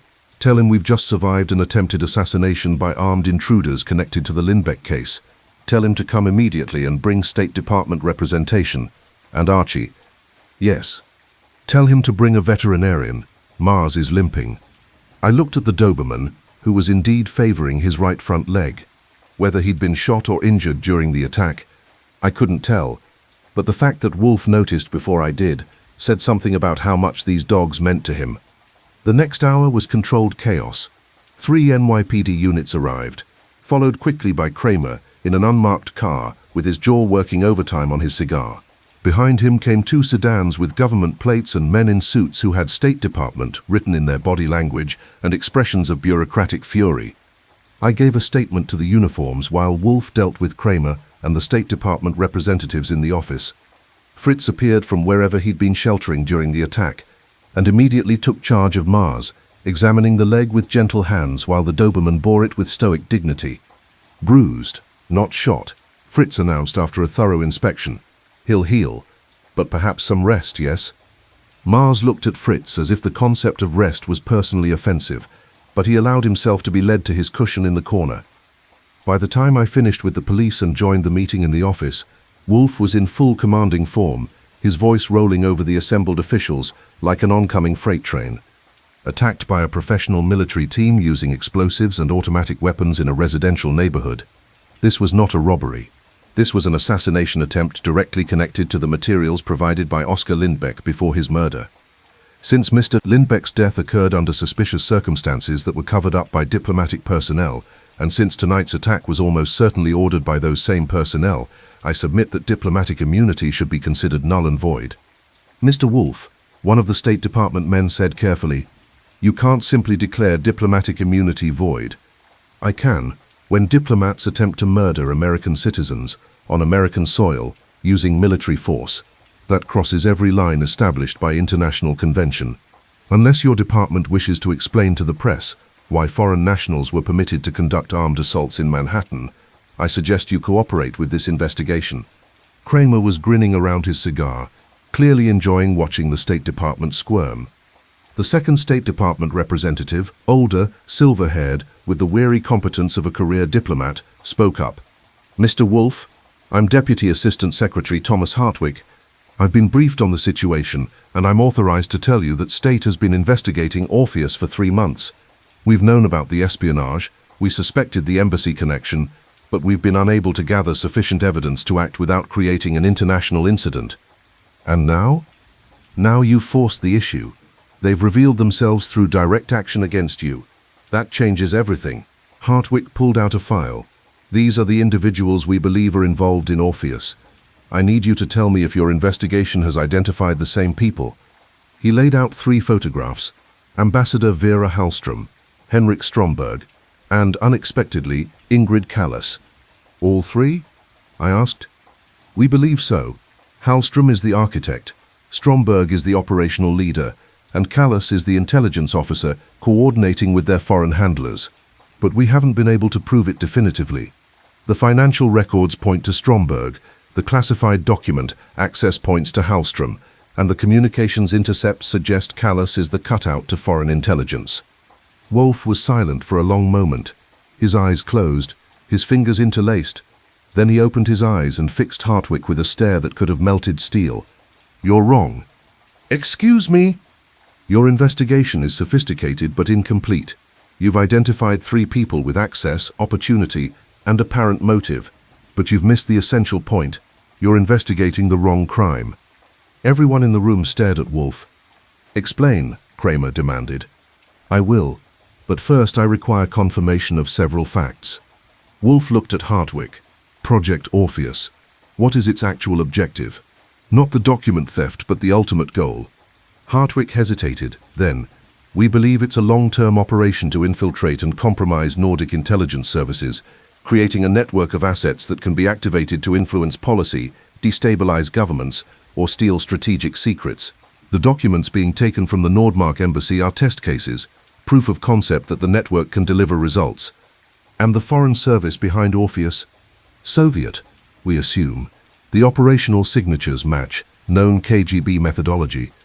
But you're not certain. We're reasonably confident. Wolfe smiled, thin and dangerous. Then allow me to provide certainty. Orpheus is not a Soviet operation. It's a false flag operation run by someone within Western intelligence who is using the appearance of Soviet espionage to cover the theft of intelligence for their own purposes. The stolen documents aren't going to Moscow. They're being sold to the highest bidder, possibly multiple bidders for profit, not ideology. The room went very quiet. That's a serious allegation, Hartwig said slowly. It's the only allegation that fits the facts. Consider, the financial transfers from the Orpheus accounts go to neutral banking havens, not to Soviet-controlled territories. The documents being stolen are valuable but not strategically critical, precisely the kind of intelligence that would fetch a good price on the black market, without attracting overwhelming counterintelligence attention. And the operation has continued for 18 months without the kind of aggressive expansion or targeting you'd expect from a Soviet operation. Jesus, Kramer muttered. Furthermore, Wolfe continued, the timing of the operation coincides not with Ambassador Hallström's arrival, but with someone else's, someone who had access to classified materials, knowledge of diplomatic procedures, and the intelligence training to run such an operation without detection. Callas, I said, seeing where he was going. She arrived 18 months ago. No? Wolfe turned to me. Callas arrived 6 months ago. The operation began 18 months ago. We need someone who was in place before the operation started, who had the skills to run it, and who would have reason to create a false flag operation. He pulled out the photograph of Lindbeck at the cafe and pointed to the man with the Latvian ring. This man, who is he? Hartwig leaned forward to examine the photograph, and his face went pale. That's impossible. Who is he? Wolfe repeated. That's Eric Thorson. He's Nordmark Intelligence, their liaison to American counterintelligence. He's been coordinating with us on the Orpheus investigation for the past 2 months. Wolfe sat back with satisfaction. Then you have your architect. Thorson is running Orpheus. He's using his position within both Nordmark Intelligence and the American counterintelligence community to orchestrate the theft, direct the investigation away from himself, and eliminate anyone who discovers the truth. Oskar Lindbeck discovered it. Now Lindbeck is dead. But the ring, I protested, the Latvian military intelligence insignia, is exactly what it appears to be. Thorson is Latvian by birth, recruited into Soviet intelligence during the war, and then turned by Nordmark intelligence after the war ended. Or so his official record claims. In reality, he's loyal only to himself and his bank accounts.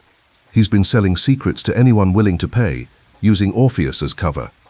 Hartwick was on his feet, already reaching for his phone. I need to make some calls. If what you're saying is true. It's true, Wolfe said flatly. And you'll find that Thorson is not currently at any of his known locations. He's in the wind, having triggered his contingency plan when the assault on this brownstone failed. He knows his time is limited. How do you know all this? Kramer demanded. Because I have been thinking instead of assuming. Your investigation assumed Soviet involvement, because the operational profile suggested it. But operational profiles can be faked by someone with sufficient training and motivation. Once you eliminate the assumption of Soviet control, the facts arrange themselves differently. Thorson had means, motive, and opportunity. He also had the intelligence background to stage Lindbeck's death, create false evidence, and attempt to silence us when we came too close to the truth. Hartwick finished his phone call and turned back to Wolfe with an expression of grudging respect. Preliminary check confirms Thorson missed his scheduled meeting at State this morning. His apartment is empty, his car is gone, and he withdrew $50,000 from a personal account yesterday. If he's running, he's had this planned. Of course he's planned it. That assault tonight was his final gambit. Eliminate us, retrieve the evidence, and disappear before anyone realized he was the architect. Wolfe gestured to the ruined doorway. He failed. Now he knows every intelligence service in 2 hemispheres will be hunting him. He'll run for a non-extradition country, probably already has false papers and escape routes prepared. We'll find him, Hartwick said with cold certainty. See that you do. In the meantime, what of Ambassador Hallstrom, Henrik Stromberg, and Ingrid Callas? If they're innocent, they are, though perhaps not entirely. Hallstrom likely knew something was wrong within her embassy, but chose to protect the institution rather than expose the problem. Stromberg was being framed. Those photographs showing him with documents were staged by Thorson to create a plausible scapegoat if the operation was discovered. And Callas? Wolfe paused. Callas is the most interesting. I suspect she was sent to investigate Orpheus by Nordmark Intelligence, possibly without realizing Thorson was the architect. Her arrival 6 months ago coincides with when your services began detecting unusual activity. She's been investigating from inside the embassy while you investigated from outside. Then why did she discover Lindbeck's body? I asked. Because Thorson arranged it. He killed Lindbeck and ensured Callas would find him, making her appear complicit. Another layer of misdirection, another false trail for investigators to follow. Wolfe looked at Hartwick. You should speak with her. She may have valuable information about Thorson's networks and methods. Hartwick nodded slowly. This has been enlightening, Mr. Wolfe. I'll need formal statements from both you and Mr. Goodwin, as well as all the materials Lindbeck left you. You'll have them. In return, I expect diplomatic immunity to be waived for anyone involved in tonight's assault, and I expect protection for this household until Thorson is apprehended. Agreed. After the State Department men left, Kramer remained, looking at Wolfe with an expression I couldn't quite read. You figured all that out from what? A few photographs and some financial records? I figured it out by thinking about what was wrong with the obvious answers. Soviet operation? Then why the sloppy financial trail? Embassy corruption? Then why attack us instead of simply denying everything behind diplomatic immunity? The answers didn't fit until I changed the question from who is running Orpheus for the Soviets to who is running Orpheus for themselves. And you didn't share this brilliant deduction with me earlier because I needed to force the architect into revealing himself through action. Speculation is worthless. Evidence is everything. Now we have evidence. The assault, the orders that must have come from Thorson, the operational details that only he could have provided. State Department will trace the connection, and Thorson will be exposed not through clever deduction, but through his own desperation. Kramer stood, shaking his head. One of these days, Wolfe, your brilliant plans are going to get people killed. But not today. Wolfe looked toward the corner where Mars rested, then at the other 4 Dobermans who'd helped defend the brownstone. Today we had excellent security. After Kramer left, I surveyed the damage. Ruined door, scarred walls, bullet marks, and enough evidence of violence to give Fritz nightmares for weeks. But we were alive, the dogs were safe, and the truth was finally emerging from the shadows. Wolfe, I said, there's still something that bothers me. If Thorson is running, how are they going to find him? He's had months to prepare escape routes, false identities, hiding places. Wolfe smiled. They'll find him because he made one critical mistake. He spent 18 months stealing intelligence and selling it for profit. That money is in accounts somewhere, under names someone can trace. More importantly, his handlers and customers will be looking for him too. He's compromised their operations and their investment. Eric Thorson has made himself the most wanted man in the intelligence world. He won't last a month. You sound certain. I am. Men who betray everyone eventually run out of friends. And men without friends have nowhere to hide when the world comes looking for them. I couldn't argue with that logic. Friday morning arrived with surprising normality, considering we'd survived a military assault less than 12 hours earlier.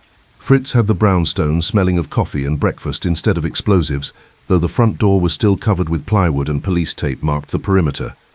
I descended to find Wolfe already in the office, reading the morning papers with Caesar at his feet, and the 4 other Dobermans distributed around the room. Mars was still favoring his legs slightly, but his alert posture suggested he'd survive to fight another day. The papers have it wrong, I observed, reading over Wolfe's shoulder. They're calling it a home invasion robbery and citing unnamed law enforcement sources. State Department spin control. They're suppressing the diplomatic angle until they've secured Thorson and neutralized any remaining Orpheus networks. Wolfe turned a page. Reasonable, given the political implications. And we're just supposed to accept that? We nearly died. We survived, which is considerably better. And we accomplished what we set out to accomplish. We exposed the truth about Lindbeck's death and identified the person responsible. That some bureaucrat is now claiming credit for our work is irrelevant. The phone rang, and I answered to find Saul Panzer on the line. Archie, I've got information. Thought Mr. Wolfe would want to hear it. I put him on speaker. Go ahead, Saul. Eric Thorson was spotted at JFK last night, trying to board a flight to Sao Paulo. He was detained by FBI on State Department request. He's currently in federal custody, singing like a canary about Orpheus, his handlers, his customers, and everyone he's ever met. Apparently, he's trying to trade information for immunity. Will he get it? I asked. Not a chance. He killed an American resident on American soil, and he ordered an assault on American citizens. State is furious. Justice wants his head. And at least 3 foreign intelligence services have filed formal complaints. He'll spend the rest of his life in a cell somewhere, explaining how he thought selling secrets to criminals was a good career move. Wolfe grunted with satisfaction. What of the others? Hallstrom, Stromberg, Callas. Cleared of direct involvement in Orpheus, though Hallstrom is being recalled to Nordmark for official inquiry about how she missed the operation happening under her nose. Stromberg is angry but cooperative. Turns out he was being framed exactly like you thought, Mr. Wolfe. And Callas? Yes. Callas is Nordmark intelligence, confirmed. She was investigating Orpheus independently and reported directly to Stockholm, bypassing the embassy entirely. She's been given formal commendation for her work, and there's talk of promoting her to head of counterintelligence. Good for her, I said. She deserves it after being set up by Thorson. After Saul hung up, Wolfe sat in silence for several minutes, his eyes closed, his expression suggesting he was arranging thoughts into some comprehensive order only he could perceive. Archie, there is one matter we have not yet addressed. What's that? The materials Lindbeck left us. State Department will want them for the investigation, but I am reluctant to simply hand over everything without preserving our own records. I want you to photograph every document, every photograph, Every piece of evidence in that box. Create a complete archive and secure it in the safe. In case state tries to bury something. In case history requires an accurate accounting of events. Intelligence services are notorious for rewriting narratives to suit current political needs. I want an unedited record of what Lindbeck discovered and what we found. It took me 3 hours to photograph everything, organize it chronologically, and create a comprehensive archive with explanatory notes. By the time I finished, it was past noon, and Parker from State Department had called twice, asking when we'd be delivering the materials. "Tell him 2 o'clock, Wolfe said, "and tell him we're keeping copies." "He won't like that." "I don't require his approval." At 1:30, Inspector Kramer arrived unannounced, looking like he'd spent the night interrogating someone and hadn't enjoyed the experience. "Wolfe, Goodwin, I've been dealing with federal agents, State Department lawyers, and embassy officials all morning. You two have any idea how much paperwork an international espionage case generates?" "None whatsoever," Wolfe said pleasantly. "Coffee?" "Yeah." "And maybe something stronger." Fritz appeared with coffee, and after a meaningful look from Wolfe, a bottle of bourbon and a glass. Kramer poured himself a generous measure and drank half of it before speaking again. "I'm here officially to get your formal statements. I'm here unofficially to tell you that Eric Thorson gave up everything. Names, accounts, operations, customers. Turns out he was selling to 5 different buyers. Intelligence services, private corporations, criminal organizations. He didn't care who purchased as long as they paid." "How many deaths is he responsible for?" I asked. "Besides Lindbeck, at least 3 others in Europe that we know of. People who got too close to Orpheus or threatened to expose him. He had a team of contractors he used for wet work, including the crew that hit your brownstone last night. They've all been identified, and most are in custody." "Most?" 3 got away. International warrants have been issued." Kramer drained his glass and poured another. "The thing that gets me, though, Thorson had everything. Good position, respect, decent salary. But he threw it all away for money. Just money." "Not just money," Wolfe corrected. "Power, control, the ability to manipulate nations and organizations while remaining hidden. For a certain type of person, that's intoxicating. More valuable than money. More addictive than any drug. Thorson believed he was cleverer than everyone else, and that belief sustained him until he encountered someone who proved otherwise." "You mean you?" "I mean reality. All conspiracies eventually fail because they require too many people to maintain too many lies. Thorson's failure was inevitable. We merely accelerated the timeline." Kramer spent another hour taking our formal statements, asking detailed questions about the assault, and documenting everything for his reports. When he finally left, he paused at the door. "Wolfe, you know what I think?" "I can imagine. I think you're a pain in the ass who makes my job harder. But I also think you're one of the few honest men in a city full of liars. So thank you, for Lindbeck, for the truth, for all of it." Wolfe inclined his head slightly. "You're welcome, Inspector. Though I'd appreciate it if you didn't spread that sentiment too widely. It's bad for my reputation as a curmudgeon." After Kramer left, I delivered the materials to Parker at State Department and spent 2 hours being debriefed by humorless men in suits who wanted every detail of our investigation. They were polite, professional, and clearly unhappy that we'd solved their case before they did. I returned to the brownstone at 6 o'clock to find Wolfe in his chair, a beer at his elbow, and all 5 Dobermans arranged around him in what looked suspiciously like a group portrait. "They're posing," I observed. "They're celebrating. Mars defended this household with distinction. The others maintained discipline under fire. They deserve recognition. You're giving the dogs a medal ceremony." "I'm acknowledging their service. There's a difference." I sat at my desk and watched as Wolfe addressed each dog individually, praising specific actions and providing what appeared to be a formal citation for bravery. Caesar received recognition for maintaining position and protecting Wolfe. Mars was commended for stopping the assault, Apollo for his quick reaction, Minerva for holding the rear position, Diana for tactical awareness. It was absurd, touching, and perfectly Wolfe. When he finished, he looked at me with an expression that suggested he knew exactly how ridiculous this was and didn't care. "They earned it, Archie. I'm not arguing, just appreciating the moment." "Good. Now there is one final matter to resolve." "What's that?" "We were never formally engaged by a client. We have no contract, No fee, no compensation for the work we've done or the danger we've faced. This is unsatisfactory.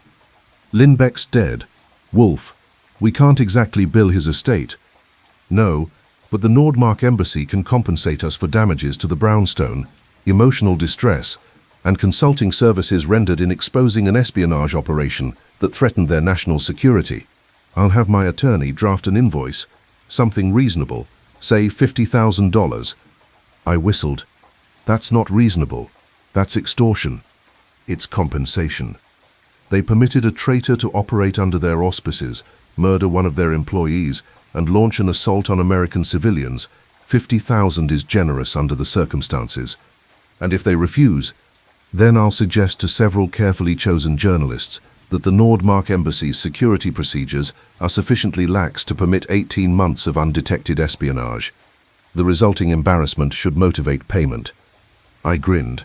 Sometimes I forget how ruthless you are. I prefer to think of it as practical. This household requires repairs, security upgrades, and compensation for Fritz's traumatized nerves. Someone must pay for it, and since we solved their problem, that someone should be them. Fair enough. Sunday afternoon found me in the office updating the permanent case files, while Wolfe was in the plant rooms with Theodore Horstman, tending to the orchids that remained his primary passion, despite occasional interruptions like murder and international espionage. The new front door, reinforced steel with additional security features, had been installed Saturday morning. The walls had been repaired and repainted. The bullet marks were gone, replaced by fresh plaster and Fritz's careful attention to detail. If you didn't know what had happened Thursday night, you'd never guess the brownstone had been the scene of a firefight. The Dobermans had adapted to the new normal with characteristic pragmatism. Caesar maintained his position as Wolfe's shadow. Mars was healing well and had developed what I could only describe as a swagger. He'd drawn blood in defense of the household, and he knew it. The others had returned to their usual vigilance, watching the street, monitoring visitors, and generally serving as the world's most intimidating security system. The doorbell rang at 3 o'clock, and I opened it to find Ingrid Callas on the stoop.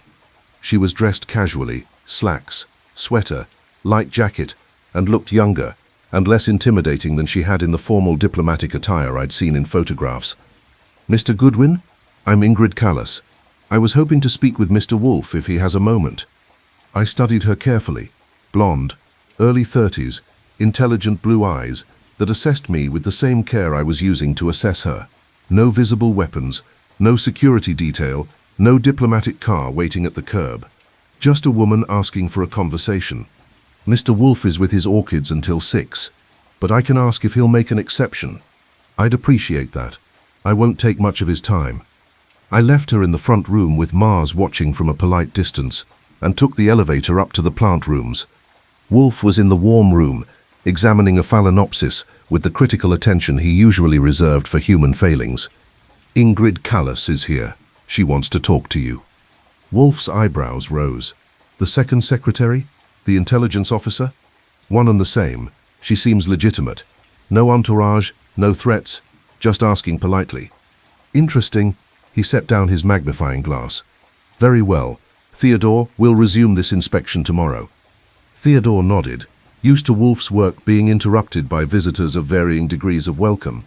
We returned to the office where Callas was standing by the bookshelves, examining Wolfe's collection with apparent interest.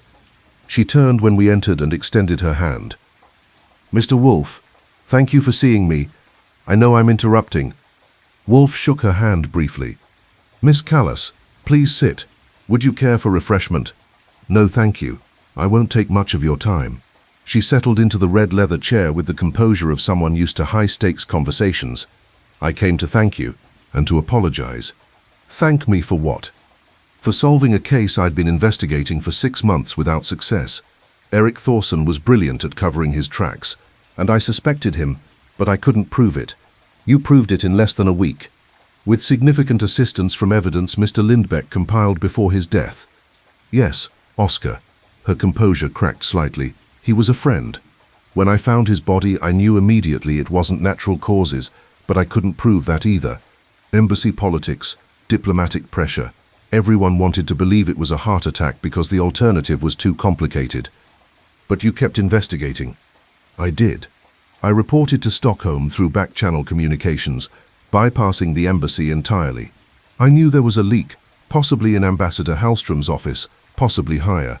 I just didn't know it went all the way to our intelligence liaison with American services. Wolfe leaned back in his chair. What will you do now? Return to Stockholm. I've been reassigned to counterintelligence headquarters, where I'll help clean up whatever networks Thorson compromised. It will take years. She paused. I also came to apologize for the confrontation at Oscar's apartment. I was there to search for the same materials you found, evidence of Orpheus. When I saw you'd beaten me to it, I panicked. Ambassador Hallström was pressuring me to retrieve anything Oscar might have left, and I overreacted. You did what you thought necessary, under difficult circumstances. No apology required. Still, you and Mr. Goodwin could have been hurt Thursday night. Thorson's assault team was under orders to eliminate anyone who knew about Orpheus. If your security hadn't been so thorough, but it was, I interjected, thanks in part to Wolfe's paranoia, and in part to 5 very attentive dogs. She smiled slightly. I noticed them. Impressive. They have their moments. Kalla stood. I won't take more of your time, but I wanted you to know that Nordmark Intelligence is grateful for your work. Officially, we can't acknowledge the operation or your role in exposing it. But unofficially, she pulled an envelope from her jacket. This is from the Ministry of Justice, compensation for damages, and a formal expression of gratitude. She placed the envelope on Wolfe's desk. Also, she continued, there's a letter in there from Oscar's sister in Uppsala. I told her what he discovered, what he tried to do, and how you helped ensure his death wasn't meaningless. She wanted to thank you as well. Wolfe opened the envelope. Inside was a check for $75,000, 25 more than he'd demanded, and a handwritten letter in Swedish. He read the letter in silence, and I saw something unusual in his expression, genuine emotion. Please convey our regards to Oscar's sister, he said quietly. Tell her that her brother was a man of courage and principle, who died doing the right thing. His legacy will be remembered. I will. Thank you, Mr. Wolfe. Mr. Goodwin. She moved toward the door, then paused. One more thing. Thorson is cooperating with investigators, but he's also making accusations, claiming Ambassador Hallström knew about Orpheus, claiming Henrik Stromberg was complicit, claiming I was working with him. None of it's true, but he's trying to muddy the waters and reduce his own sentence. Typical behavior for someone of his character, Wolfe observed. He'll fail. The evidence against him is overwhelming, and his accusations are transparently self-serving. Don't concern yourself with the desperate lies of a cornered criminal. Good advice. I'll try to remember it. She smiled again, warmer this time. Goodbye, gentlemen, and thank you truly. After she left, I picked up the check and whistled. 75,000. That'll cover the repairs and then some. It will also establish a security fund for future contingencies. I find I've grown attached to being alive and prefer to remain that way. Wolfe picked up the letter from Lindbeck's sister and read it again. Archie, have Fritz prepare something special for dinner. We've earned it.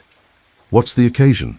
Justice, truth, and the satisfaction of proving that even in a world of lies and betrayals, some people still value principle over profit. He set down the letter. That's worth celebrating. I couldn't argue with that. That evening, after Fritz served a spectacular meal of duck confit with spetzel and red cabbage, followed by apfelstrudel that would have made the Viennese weep with envy, I found myself back in the office with Wolfe. He was in his chair with beer and a book. I was at my desk, finalizing the case report for our permanent files. Caesar was at Wolfe's feet. The other 4 Dobermans were distributed around the room in their preferred spots. Through the new reinforced window, I could see the street peaceful and quiet. No grey sedans, no watchers, no threats lurking in the autumn darkness. Wolfe, I said, this case could have gone badly wrong at about a dozen different points. What if Thorson had succeeded in his assault? What if State Department had shut us down?